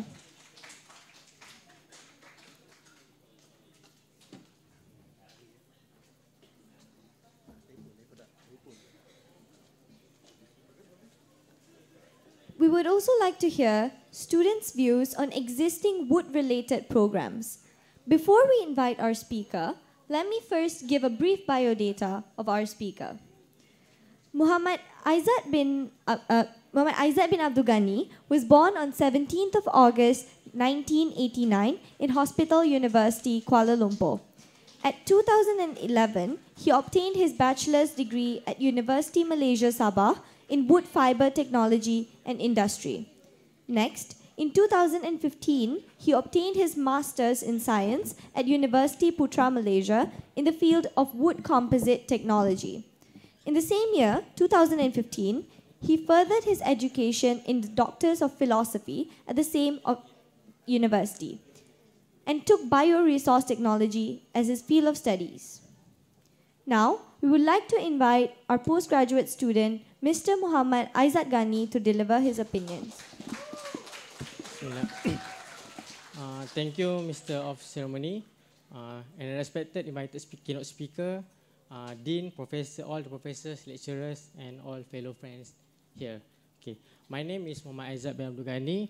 I'm one of the postgraduate students here, and I was given a task to talk about postgraduate perspective, especially on the wood science education. Sorry, nampak kan? Rostrum ni tinggi sangat. Okay. After I get this task, can I actually speak both languages? Okay. After I get this task, so there is come across in my mind what is the meaning of the perspective. First, I would like to ask all of you here, what is the definition of the perspective or perception? Okay. According to the Kamus Dewan, perspective is what you think or you thought or your point of view before you get to know or you enroll in this program. Okay. First, my perspective on this wood science education is what I am going to learn. What is wood science and what is the field actually, and what I'm going to do in wood science, especially in the graduate studies. Okay, first, second is, okay, how about the lecturers here? Are they expert in their field?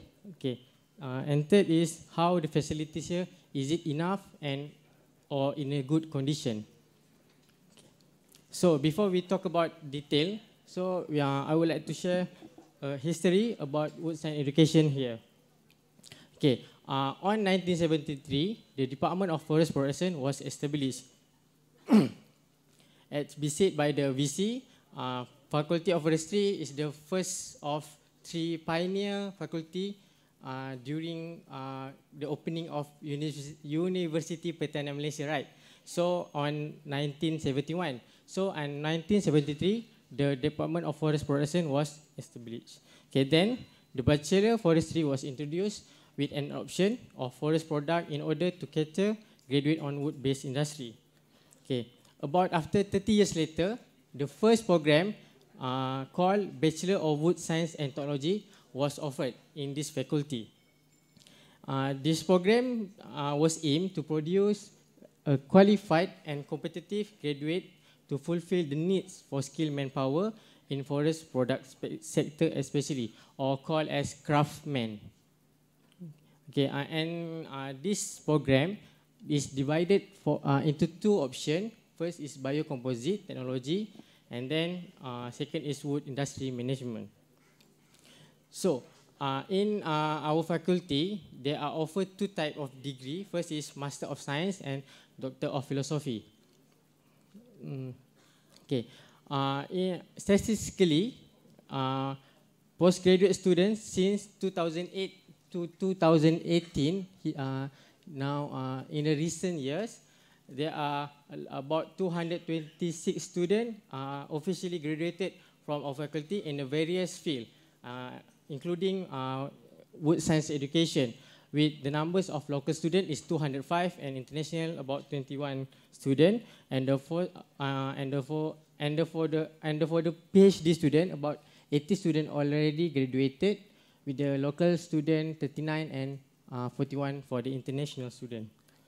So in this faculty, for the graduate studies, they no longer call it a wood education, wood science or wood technology. They call it as a bioresource and technology, or in Malay we call it technology biosumber. Okay. So what is the bioresource and technology? Bioresource and technology is encompasses science, knowledge of science that including processing technology and the utilization of bioresources such as wood and fiber from forest and non-forest. Second is we used to utilize the agricultural waste such as oil palm, banana, and also other agricultural waste. And then non-wood biomass such as kenaf and etc. Okay. So then it came across on my mind that what we are going to learn in the bioresource and technology. First,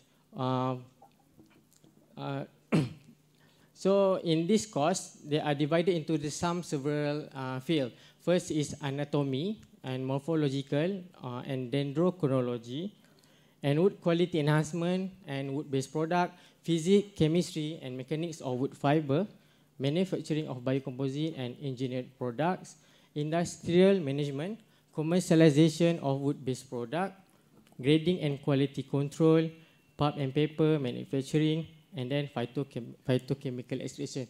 And then my second perspective is that are we have any expert in this field? And the answer is yes. So in this faculty we have 3 professors, 4 associate professor, and then 7 senior lecturer, and they all have and they all is expert in their own field. So my next perception is how about the facilities here? Okay, this is about the research facility. In this faculty, we have bingkel, and we have hot press machine to produce something related to the wood-based product, and then machine to cut down the sample. And then if you guys interested with the wood treatment or wood quality enhancement, we have impregnating chamber or wood treatment division there. So this is a picture in the wood chemical lab. And then also, after we produce a board or biocomposite product, we should measure the strength and the properties of the wood. So in this faculty, we have instrument machine. This machine function to measure the strength of the wood. And then also in the wood chemistry, we have UV vis spectrophotometer. It's quite high-tech equipment.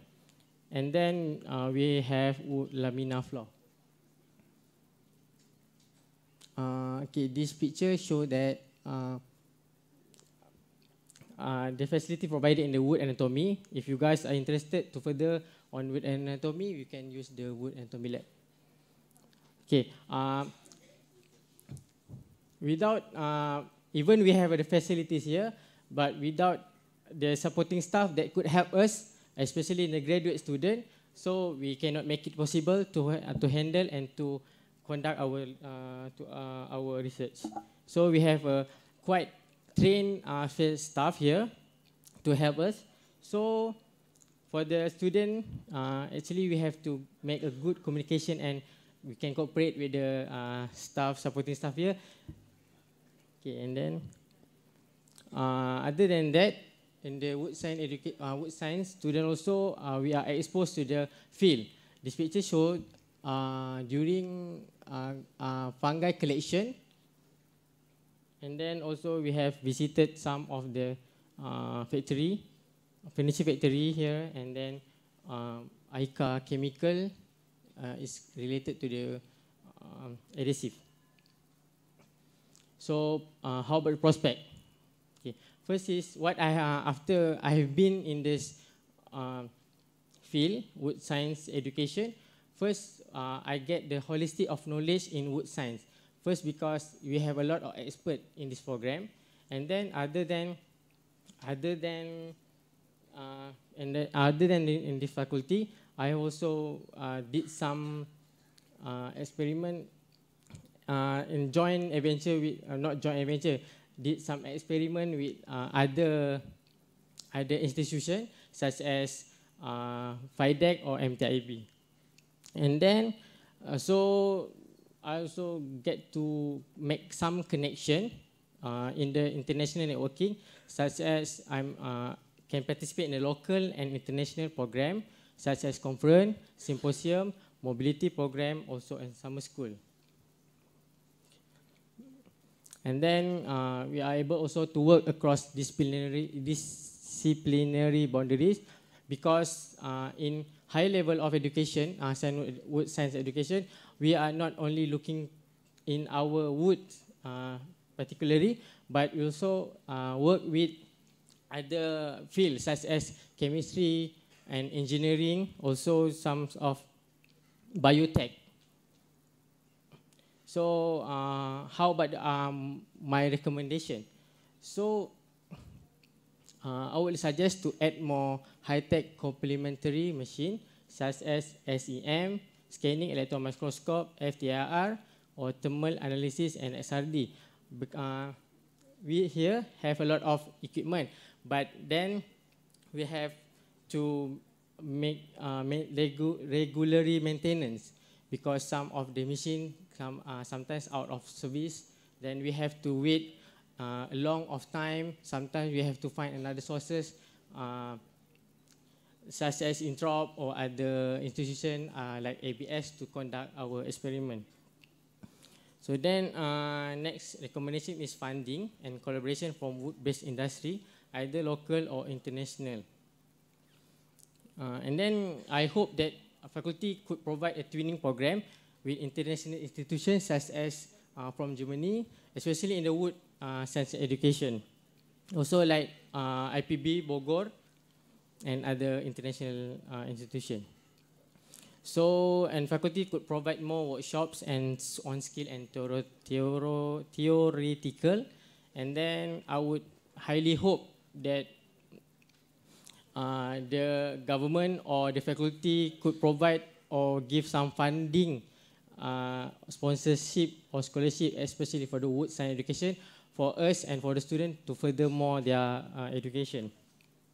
And then as for the conclusion, to maintain the high reputation of this program, the program provider, in this case of the Faculty of Forestry, could create awareness, and then to the public should maintain the expertise in various fields related to wood education, and then they should improve the existing facility in order to meet the required world standard. And then from my point of view, we should rebranding the wood science program in order to be more attractive and interesting names such as bioresource technology or science more interesting could be here.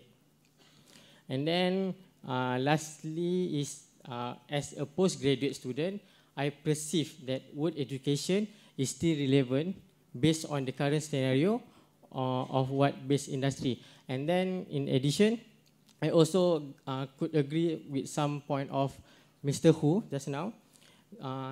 Other than we do our own research, so why not we could engage with the industry so that we can commercialize our research, and then we could apply to the and then give back to the country.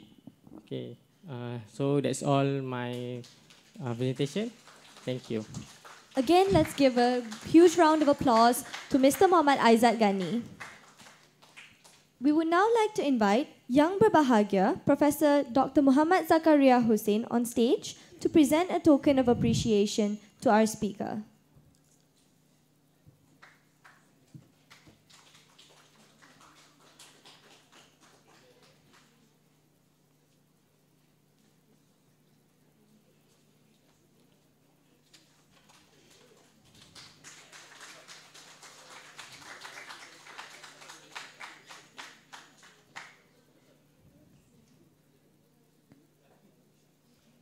Thank you, Yang Berbahagia, Professor.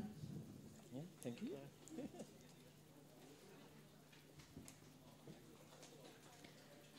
Ladies and gentlemen, we have known the students' and alumni's perspectives. Now let's hear perceptions and views from academic experts. We have 3 speakers today, which are Associate Professor Dr. Rasmina Hollis from the Faculty of Forestry, University Putra, Malaysia, Associate Professor Dr. Nur Yuzia Muhammad Yunus from UITM, and Madam Farida Hanim Abdul Raza from Polytechnic Sultan Salahuddin Abdul Aziz Shah. Allow me to share with all of you a brief biodata of our speaker. Associate Professor Dr. Rasmina Hollis has a PhD from UPM. Her expertise is in biotechnology in pulp and paper. She has been a lecturer in the Faculty of Forestry since 2003 and has an abundance of teaching and research experience. To date, she has supervised 6 master students and 3 PhD students where she has acted as the main supervisor. She is also a research fellow associate at the Institute of Tropical Forest and Forest Products, besides dedicating the rest of her time being the co-editor of the Serdang Sun Alumni magazine. We would now like to invite Associate Professor Dr. Rasmina Hollis on stage. Bismillahirrahmanirrahim. Okay, thank you very much to the Miss Chairman. Okay, and I would like thank you. I would like to present my presentation regards to the Sustainability Bachelor of Wood Science and Technology in UPM. Okay, my name is Dr. Rasmina. Okay, actually, this presentation actually is regards to what I have done for 15 years in UPM, and also as a lecturer and as a head department of forest products during 2013-2016. Okay. Okay, it's a bit of background of wood science and background of faculty and also Bachelor of Wood Science and Technology. So actually forestry, like a lot of people already done today, were presented, mentioned that our faculty was established in 1973 and is again is under University Pertanian Malaysia. And then of course again mentioned by our Vice Chancellor, there are 3 pioneers faculty which is veterinary and also agriculture. To date, we have 3 departments. We have a Department of Forest Management, Department of Forest Production, and Department of Recreation and Tourism. Because the expand of the faculty, this is the latest department that we have. Since 1977, university only offer one Bachelor Science of Forestry. It was started in 1977. Okay, and then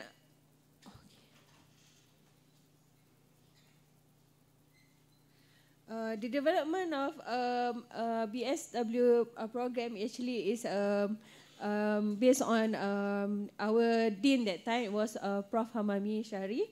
It was a dean 2002 until 2008. That time we feel that the wood industry becomes very blooming at that time in 2000, and it will become 3rd important sector in Malaysia.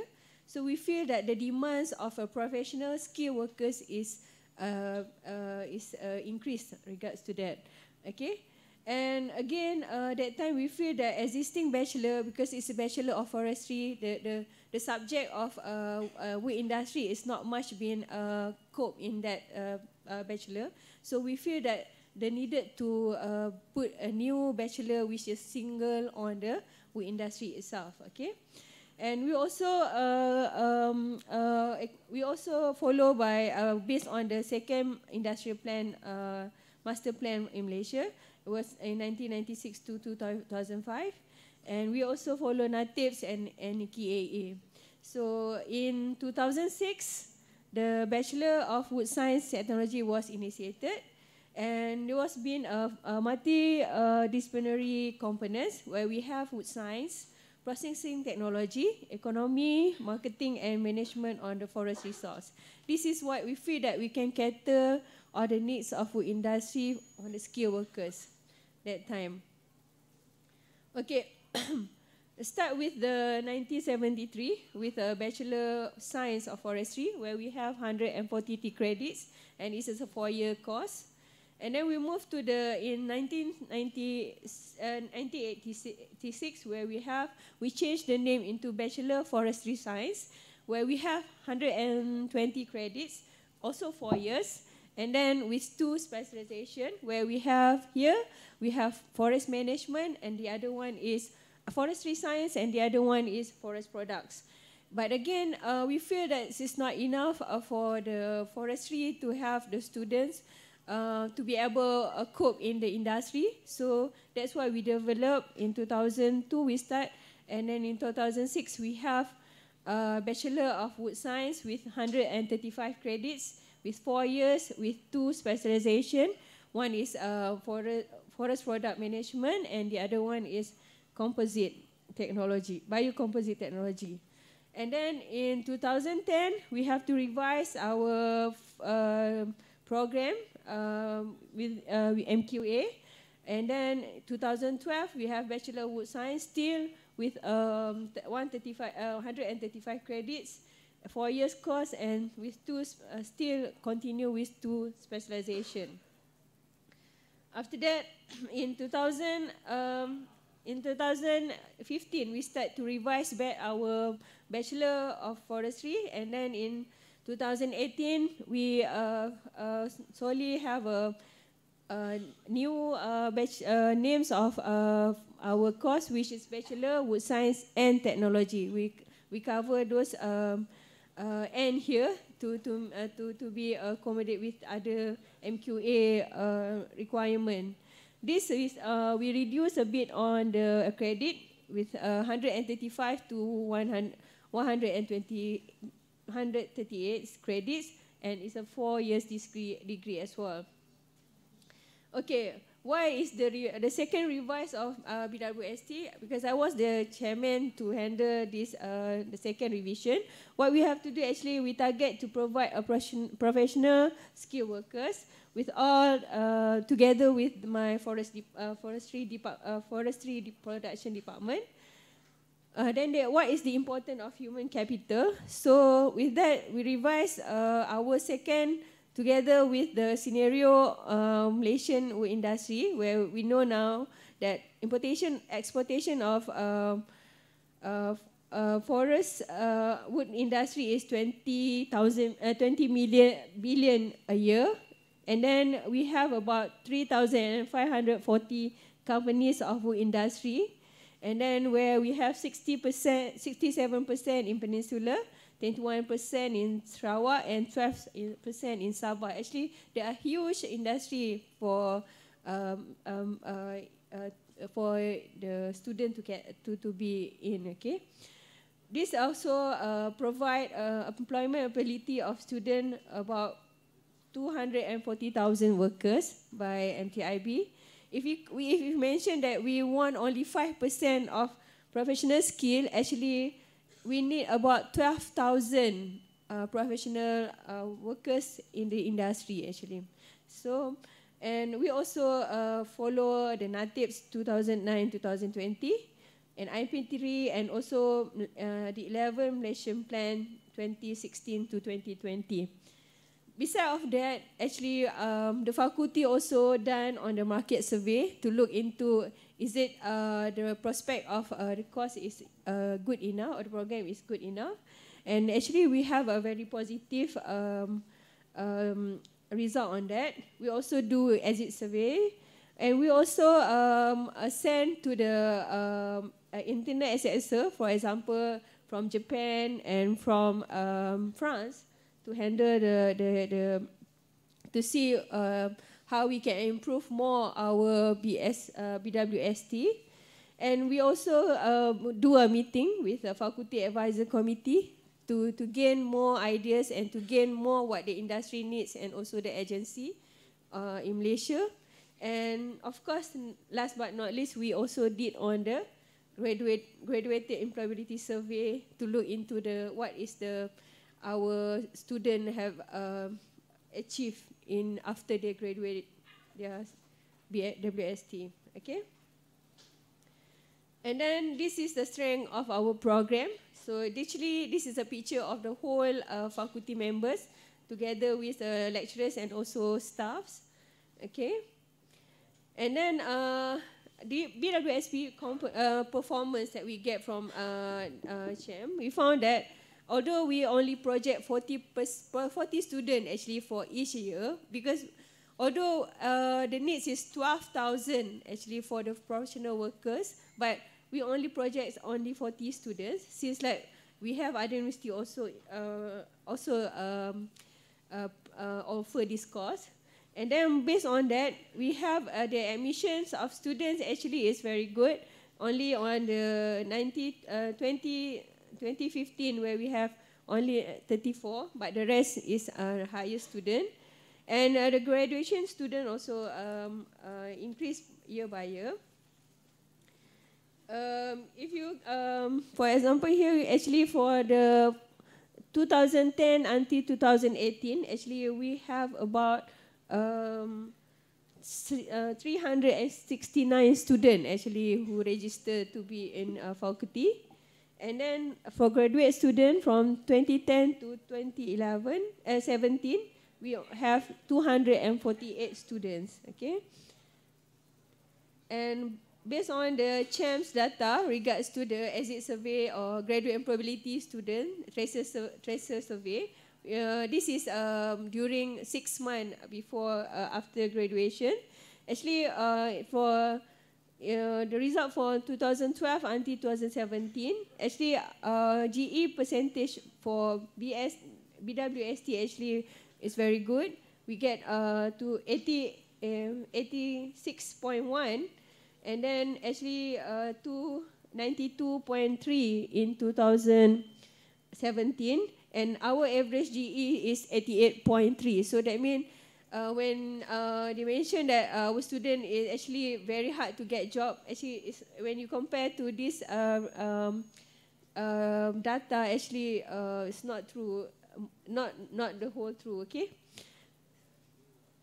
So beside of that, actually we have excellent academicians here. We have 3 professors, we have 4 associate professors, and we have 9 senior lecturers, okay?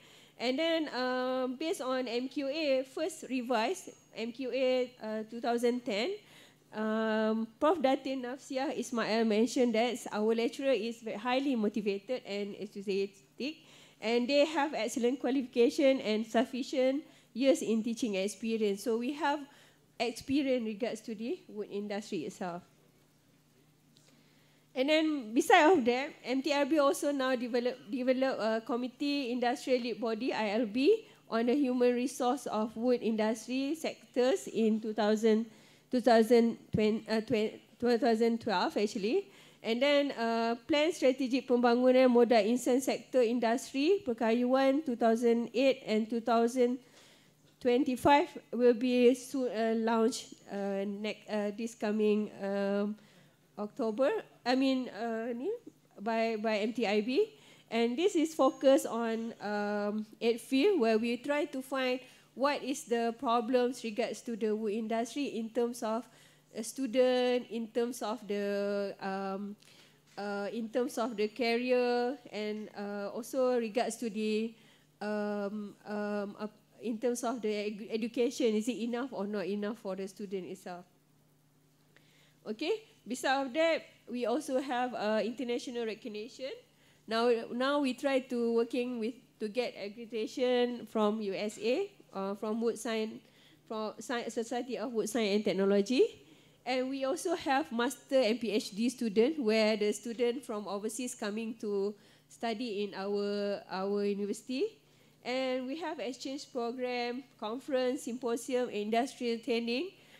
Some of exchange students come from Korea, from Japan, and from France or other university, which can also give a student more networking. And we also have industrial training. Some of the students do industrial training in local, but some of students have industrial training in Poland, and some of in Korea, and some of the in IPB actually. The facilities that we have in the faculty, some of the laboratory and classroom. We have 7 laboratory, and we can also use we have also Institute of Tropical Forestry and Forest Product for the laboratory that we can use together. Okay, so this is all the teaching labs that we have, and workshops, and composite laboratory, and then wood testing laboratory. So regards to the strength that we have, actually we also have witnesses, so that what we'll have to look into it to get be more sustainable. Okay. So I just point out some of the important witnesses that we need to address. First is student admissions. Actually, our student is intermediate quality student. Actually, because I think some of you actually is not, some of the student here actually not choose bachelor this course as a first choice in UPU, but some of you are coming here to be a student. And then lack of promotion, so we need to increase our funding regards to the promotion or advertisement to get more awareness for the people regards to the course. Outdated and highly maintenance equipment and apparatus. Still, actually, we have a lot of equipment, but still, some of the equipment must be is highly maintained, but and some of that might be is outdated already. Okay, and nature of your career. So normally, they are thinking about 3Ds: dangerous, difficult, and dirty. So some of the people actually don't like to pursue in this program because they feel that nak kerja apa, nanti mesti jadi dekat kerja tempat apa, mesin kayu or those things. But this is actually it's not true. But you have to look into your prospect actually. And regards to other transfer credit, actually we have very low transfer credit to ex-diploma student. Might be this one also can be addressed too. Another one is a lack of industry involvement. So actually, when we mention regards to the German just now, the company actually funding about 50 billion. I mean for 50 pound, kan? I mean more than a lot of money to make sure the industry and also the student understand the wood education. So what we want here is a funding and collaboration in industry, Malaysian industry on wood industry will be increased. Okay. So for the conclusion here, because we only have 1 minute, so the needs of professional worker of nation is very relevant because we know that actually our industry is increased and our industry is very blooming now. So what we have to sustain is to create awareness regards to give the promotion or what in terms of a program.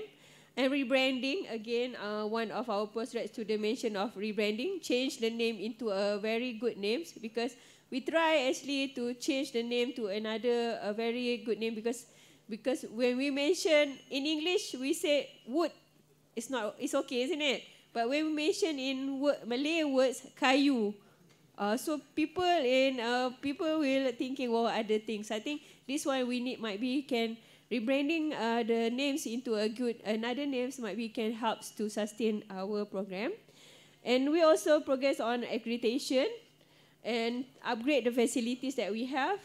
And we also not focusing on wood. Now we are teaching the students, it's not just wood is only the resource for the industry, but other biomass or waste or agriculture waste also can be your alternative raw materials. Okay, I think only 50 minutes they gave me. Okay, so I think last but not least, this is our forest that we have. It's very nice. And thank you very much. Thank you, Dr. Meena. We would like to invite Yang Berbahagia, Associate Professor Dr. Muhammad Hasmadi Ismail, on stage to present a token of appreciation to our speaker.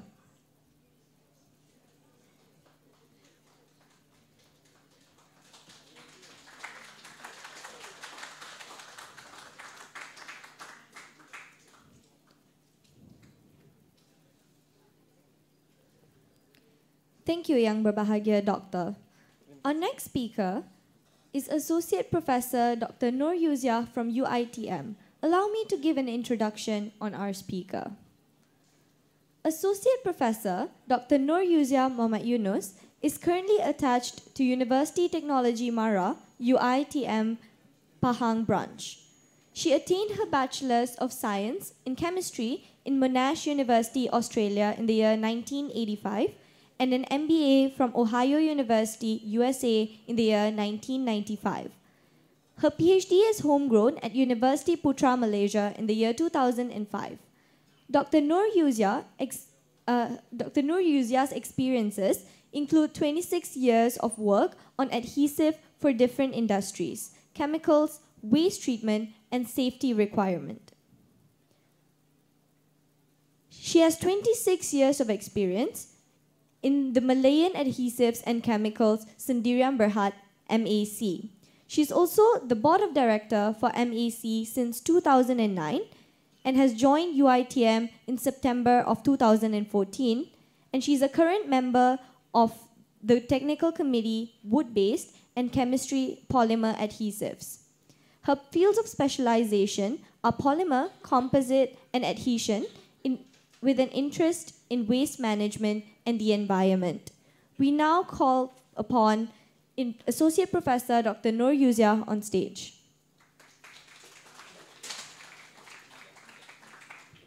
Assalamualaikum, and I didn't look at the time. And a very good afternoon to everyone.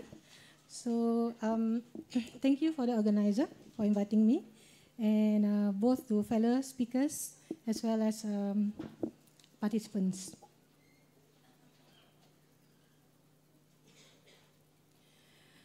Okay, you won't see a lot of pictures in this particular one. I just suddenly realized that I didn't put any pictures. Okay. Anyway, a quick introduction. We are actually in industry that give us about above 26 billion per year, 13 in the general domestic market, and it is actually the number three contributor to Malaysian earning. Okay, if something happened to the wood industry, I think we are going also to have a lot of trouble because we can't rely on oil and oil palm alone. Okay, and key point, we have a target. Okay, we want to hit 28 billion in the NATIP policy in the year by year 2020, and also we have a target of IR 2.0. I wish I can pull this actually, because I don't like to stay behind the podium. Okay, and but in the industry itself, we are plagued with not enough skilled and unskilled workers. And at the same time, whether it is realized or not, we are actually depleting our resources in terms of the professional, okay, in terms of the graduate studies, due to basically the trend of reduced intake. Okay, the reduced intake is not just in the UPM itself, where it's up and down, it's not, but at least you hit your 40 target. But in UITM, luckily, this particular semester, we managed to get 34, okay, which is actually quite a lot. But for our diploma, we are actually getting much, much less than what we should be having. And this is a course that everybody look at it and wonder, what in the world is it? And sometimes, when the student get the course, it's not the student who cried, but it's the parent, because the parent don't know what wood is all about. Okay, now, what we are looking at. Let's look at the stakeholders in the system. We have our service provider, we have our graduate, we have our consumer. Okay, so the universities, you as our customer, and then we are going to send you to the next customer, which is the industry. This is the setup that we have particularly now in our education system. Okay, service provider is our colleges, our industry. We look at forestry as a degree program. We do have furniture technology as diploma and degree in UITM. And we also have a bit on the biotechnology. In fact, we are actually embarking on a new program next year, dealing more on biodiversity rather than, and management rather than the furniture and wood product industry.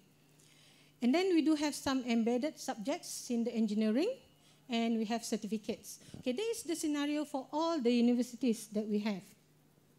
Okay, our target, we want to impart knowledge. We want to create practical hands-on. We want to improve communication skill, writing skill, understanding, interpretation, deduction, and the ability, the keyword, to conduct independent work. That is actually the target of us as a service provider. I think I can generalize that to all the service provider. We look at resources, we look at characterization, product and composite, processing, management uses, environmental, disposal, which is very important now. It goes into any industries, and at the same time, safety aspect. And that's where we have that dirty, dangerous. You actually have to look at the safety aspect. And then in terms of the training that we give, we try to give at this particular moment, we try to look at much as possible at the relevancy, how relevant it is to the industry. We try to look at type of instrumentation and hope that we can actually bring the latest one within the budget. Okay, and we want to look at the duration of the training. So UPM, go for 4. We only go for 3 for our bachelor degree. So there is a slight differential there. And we look at the level of training on hands-on and observation.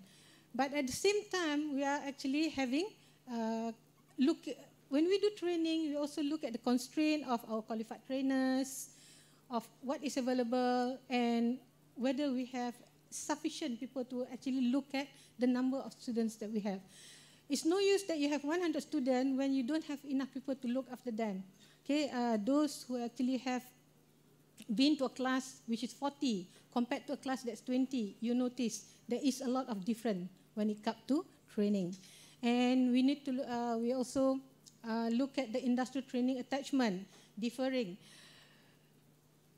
Sadly, UiTM, for our bachelor, we only give 8 weeks, 6 to 8 weeks industrial training attachment, to the point that the industry just look at us and say, please, can't you do a bit better than that? Okay, but there are one university now I know that actually have teaching factory, UTHM, Pago, if I'm not mistaken. Okay, so that is actually something that is interesting. Okay, in the term of the graduate itself, the graduate, we're looking at a very, what we call young graduate, which is highly connected to the social media and highly connected to trending.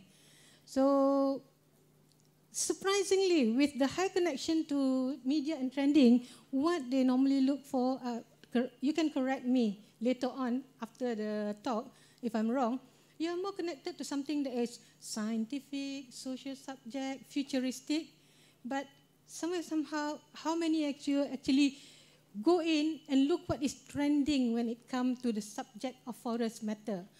One example, show of hand. How many of you know there is such thing as transparent wood? One. Oh, good. I like you. Because that is one subject. I tried to put that subject. I'm from the industry. This is my 3.5 year in the academic line. I tried to put new subject for final year student. And every time I put a subject, I have great difficulty in trying to get it through the coordinator because they said, it doesn't make sense. So wood, transparent wood is one of it. And at the moment, my students have to fight to keep that subject. So it is actually a very, very trending subject, which some of you, please look at it. It's going to be the future. It's going to be for things like solar panels and so on and so forth. So look at it. It's going to be very, very trendy. And look for my name. I'm going to do some publication on that one. Anyway, key point. The forest subject is very limited. Even you in forestry itself, you don't look at it. So just imagine for someone who is not in that line. Okay? Job possibilities. What is the job possibilities if you are in this industry? Look, when it comes to employment, you are the one who's going to create the employment for you. Okay, you said you don't have enough work information. If you actually look at it, if you actually break down the work that you can get in this line, you can go into QC, QA, process production, technical support, product development, teaching. Okay, and then you can be research officers. You can do things under the NGOs if you really like to go into that line. Safety officers, marketing, human resource, and trainers. Okay, it looks like there's a lot there, but how do I get in? Now, a lot of time, when you search for a job, you actually want to search for something that is one job. Please remember, in the future, we multitask. And you actually have to combine this job together for you to actually find something that is good for you. Okay, I have students who have gone up. They actually go for a job that is very singular, quality control. And what they get is, believe it or not, for BSc, they only get about 1,000, 1,500, which is not enough for you to actually go to the next line. But if you stay long enough, gain experience, and then when you work in a company, you impose yourself on your employer so that you can learn more. By doing so, you show yourself that you can do a lot of things. Okay? I'm a chemist, but why am I teaching wood? That's an issue. Okay, so impose yourself. Okay, if you look at the R&D in 2011, I could not get the figure that's latest. The R&D under agro and forestry is at 7.1%, which is number 4 actually. So there is one line that people can go into well in this industry. Okay, the industries itself, the needs is very high. You have your wood, solid wood system, your pulp and paper, composite, furniture.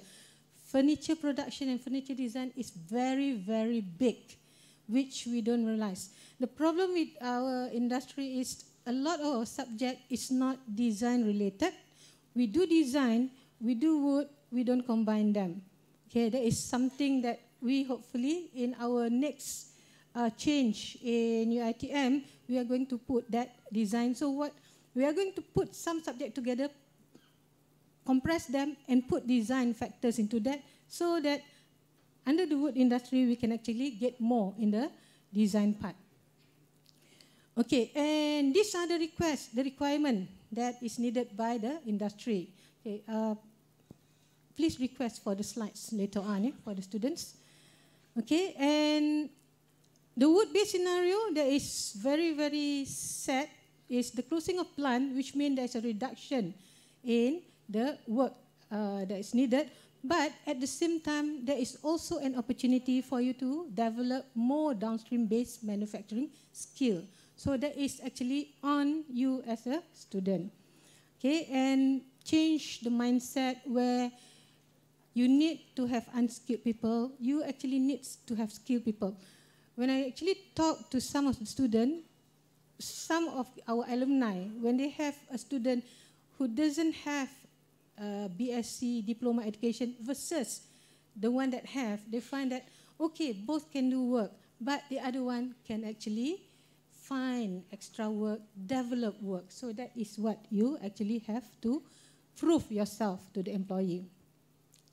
Okay, we have good staffing, we have forest areas, we have a lot of things going on that is asset to the UITM. We do have to have some updates. Every universities have to have the updates. That's why we ask for budgets. And we do have to have maintenance in the system. So that could be something that you can work with. You are in this line, you may actually want to work into the maintenance market. There is a market that is not yet explored by many people. Okay. Our course content, currently we are doing a course content revision. We know we have to replace some, we have to remove some, and we have to balance the subject emphasis. And at the same time, we need to work on hands-on. Therefore, our challenge is to work for a working factory. Key, avoid a one-track syllabus. Okay, so perceptions-wise, truthfully, forestry is a very misunderstood, lesser-known species subject. Okay, and looking at what people think the employment is very bad, non-conducive working condition, that's why not many people really like to go in this one. Okay, the jengka part too, some people doesn't like to go there. Okay, I don't know why, jengka is very nice. Okay, so it's only 2.5 hours away. Okay, in UITM, we try to create appel, we promote, we do internal promotion, we do shows, and we get involved in industries and exhibitions. Okay, and I love to pull my student on this one. Whether they like it or not, it's paksa rela, you follow me. Okay, and key point, we have to look at the human resource, the demand of skill, or from unskilled, let's look at automation, IR 4.0. Okay, and we have to look at how to make everybody become skilled, especially if you're already in this line. Okay, we have to have technical exposure. We actually need to have the academician and student visit, attach, and become very relevant to the industry. Okay, and key point, we did say we have the service provider, graduates, and consumer industry forming the 9-chain link. Those who do adhesive addition notice this, 9-chain link, because you have substrate, adhesive substrate, you know adhesive. But what we need to do now is close that chain. Okay, we have to have the industry working together with the student, working together with the academic, make the change a circle, find what is the common component, and hopefully when we do SWOT afterward, we can actually find this common component. Okay, just to show you something. UITM, we have currently 15,000 students, 8,000 academicians, 8,000 supporting staff, 35 locations, 580 academic programs. We have science cluster, social science cluster, and business management cluster. And when I look at where Wood is, it is embedded somewhere there.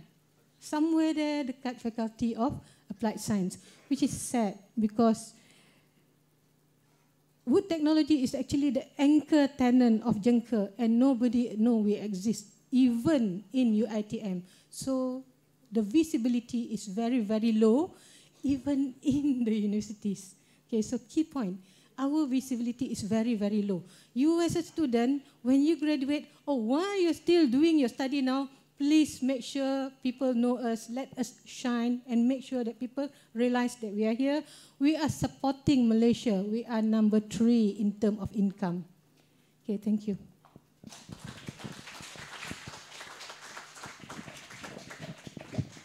Thank you, Dr. Yuzia. We would like to invite Yang Berbahagia, Associate Professor Dr. Muhammad Hasmadi Ismail, on stage to present a token of appreciation to our speaker.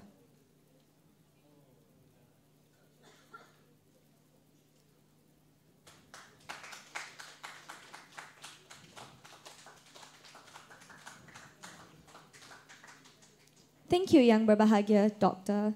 Before we proceed with our last speaker for this session, let me share a short introduction on our speaker. Madam Rafida Farah Hanim Abdul Razak is a lecturer from Polytechnic Sultan Salahuddin Abdul Aziz Shah. She has a Bachelor of Science in Furniture Technology and a Master's in Technical Education. She is one of the committee of industry-led body for wood-based technology education providers in the national level under MTIB. She is also one of the members of the Malaysian Board of Technologists, MBOT. Now, we would like to invite Madam Rafida Farah Hanim on stage to deliver her opinions.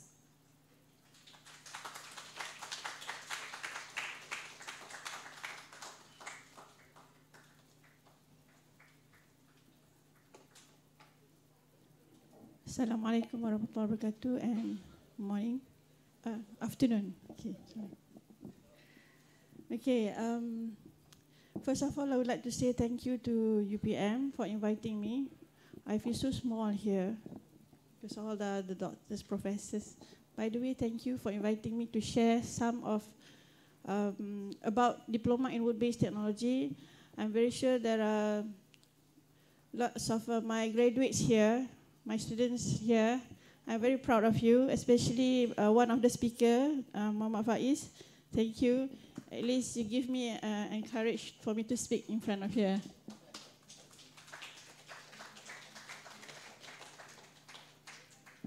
Okay, actually, I would like to give a positive input on wood-based technology, so I put the name, the potential of wood-based technology graduates at diploma level in wood-based technology industries.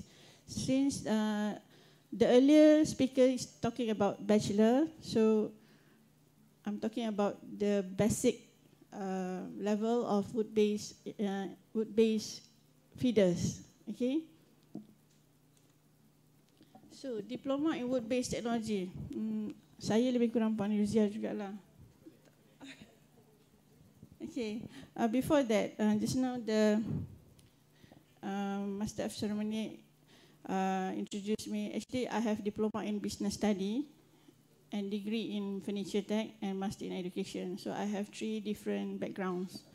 So as for diploma in wood-based technology, we have only in 2 polytechnics, which is in Shah Alam and also in Sabah. Currently, we have 225 students in Shah Alam and 158 students in Sabah. And the total number of graduates are 4,000, but I'm not sure where are they. Okay. Okay, our 4 main areas, as what Dr. Yuzia did mention just now, that at the basic level, we need to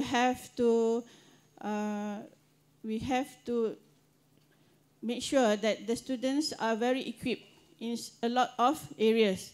So in our diploma, we cover 4 main areas, which is they will learn on the basic things of wood, the basic needs of wood, which is wood science. And then we go to above on the product development and manufacturing, where they learn on product design, furniture design, AutoCAD. And then after that, they learn on the wood engineering. They go for wood structures, timber structure design, and statistics. And we never forget on the management, which just now our earlier speaker did mention regarding on the soft skills and also all the QC and QAs. Okay, so we try to cover all these 4 areas so that our graduates will have wider potential, bigger potential for their career. They have a lot of choices for them to further studies and to find their jobs outside. Okay, these are the record of intakes for the year 2010 till 2018. Before I forget, wood-based technology, diploma in wood-based technology is now 19 years, but sadly, not a lot of people doesn't realize on the existence of diploma in wood-based technology. We are 19 years. Next year, we are going to celebrate our 20 years of diploma wood-based technology. Okay, so as we can look here, record of intakes for year 2010-2018. We can see on 2012 we have a very drop numbers of intakes, which is 11, only 11 intake. But we never give up. We give lots of support and we increase back. And our largest number is in June 15, 160 students, 4 classes. That was the largest number that we get for wood-based technology. The reason why in June 12 we have a drop of intake is because there are no more certificate level of students, and the requirements are increased because Polytechnic Shah Alam at the moment have been announced as Polytechnic Premier, which the minimum requirement is 5 credits. So it really affects the intakes of our students. But we never give up. From our 15 staff in Polytechnic, we try to be the motivator of the students, as what the earlier speaker says, that most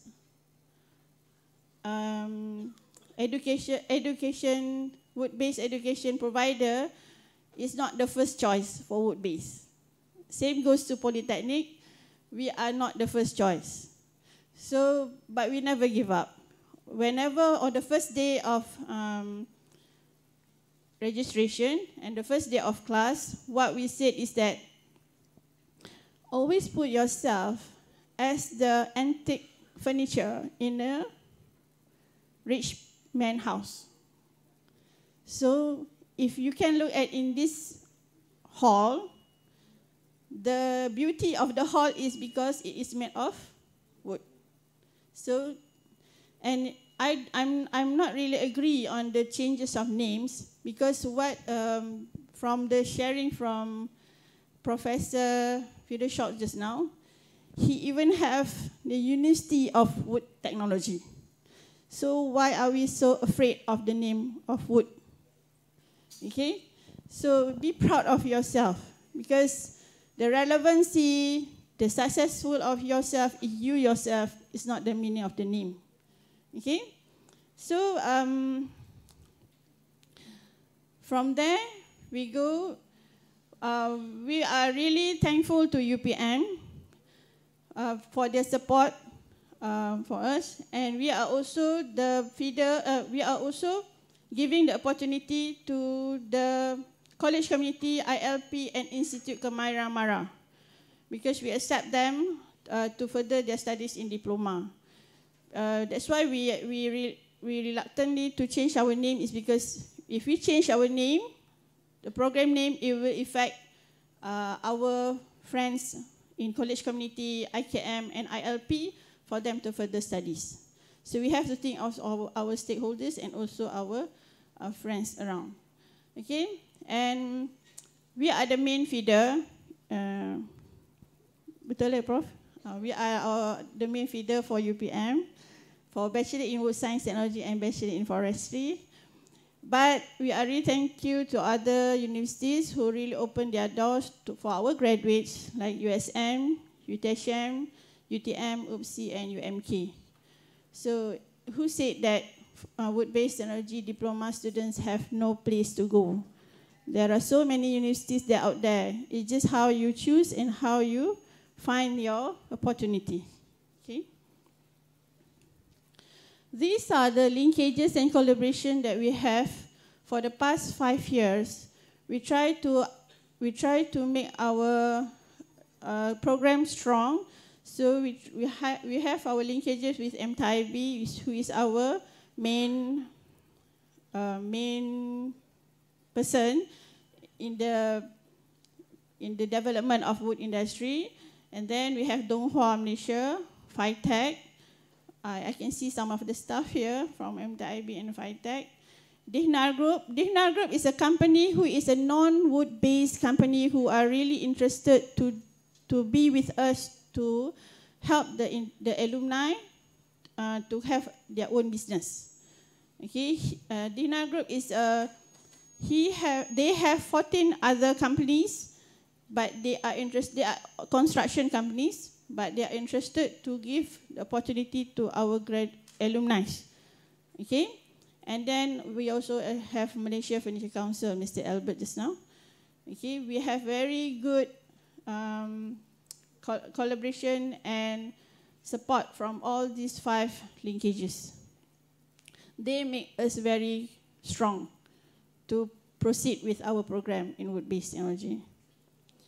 So these are the activities. We always involve our industries and universities for any activities, so that the students knows that who are they, where are they supposed to go, where they can go, they are not alone. Okay, so we have classes and visiting and activities. And we also always encourage the students and staff to involve with the innovation competition at national and international level. Who said that wood-based cannot go for international level? We have so many innovation that goes for international levels, like MTE, ITEX, SAFE, iCompax, InnoFast, Percipta, ITEX, Eureka, and SPICE. Okay, these are one of our innovation.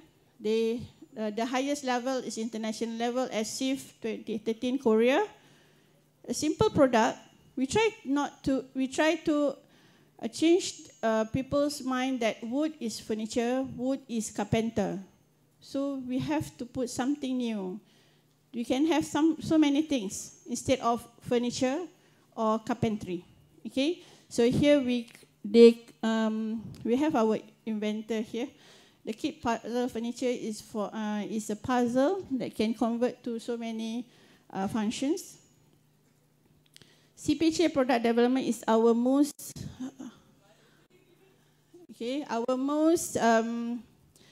promising product.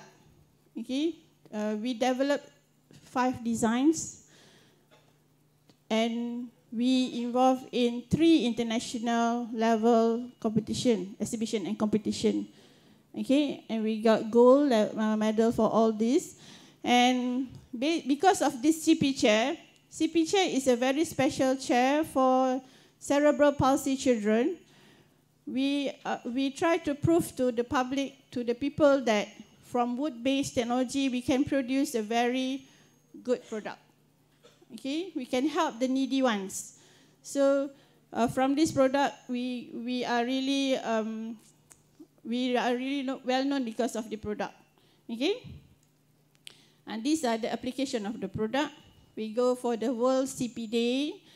We get to know all the CP children. What are their needs? We produce the toys for the CP children. So it really different from what people keep thinking about wood. Okay, people keep thinking that wood is always carpenter. So this is what we try to inform the public, that we are not only carpentry. Okay. So these are the activities. Usually CP chair is the most, that is the product that we most involved in the event. And this is the current one, 36. Very new, baru keluar, panas lagi, dalam proses untuk dipertingkatkan lagi. Okay, we try to collaborate with schools, primary schools, to produce this product for co-curriculum. Okay, for curriculum, which in a box they have 6 traditional games. So it's still another different things. I don't want to put wood only on furnitures. Okay. Because skills competition, everyone knows, on World Skill Malaysia Belia competition. We have for the past 3 years we have sent 5 candidates, and recently 2 of our students have achieved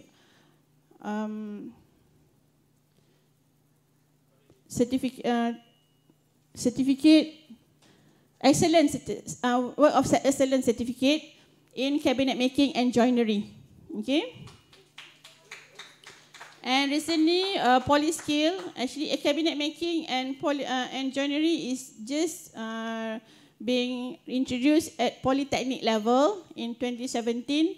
And both years we have successes from our students in cabinet making and joinery. Okay.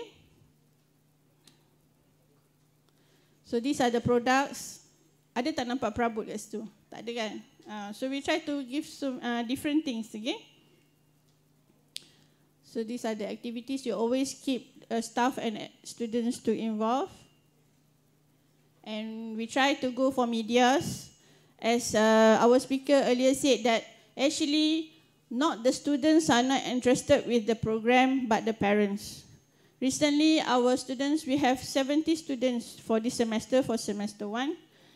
Most of the students are okay with the program, but whenever they go back to their hometown, they will always be teased out because of the program. Okay, because of ambil kerja kursus kayu, nak jadi apa besok? Okay, tapi what I did tell them is that no matter what people say, you are the one who make sure that you are success or not. Okay. And we never forget on the needy ones, CSR.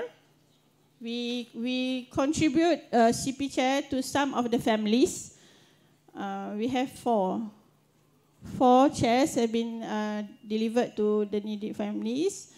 And then we also involve in whatever your skills on wood, just use it. It's either you make a chair or you make a reban ayam, it's still a skill, okay? But as long as fulfill the needs of people, okay? And these are the sample of alumni who are excellent as entrepreneur. Okay. From different, every different. From, for example, like Amirul Shafiq is on furniture. Sia his own factory. Nasaruddin is an R&D manager at Shimfon. Shafi Nazmi is a plantation. Shukri is an entrepreneur. And Nur Azira is an assistant engineer. Okay, she's an assistant engineer. So it shows that wood-based technology product can go for so many areas. Okay, with that, I end my speech. Thank you. Thank you, Madam Rafida Hadim, for a very interesting sharing. We would like to invite Yang Berbahagia Associate Professor Dr. Muhammad Hasmadi Ismail on stage to present a token of appreciation to our speaker.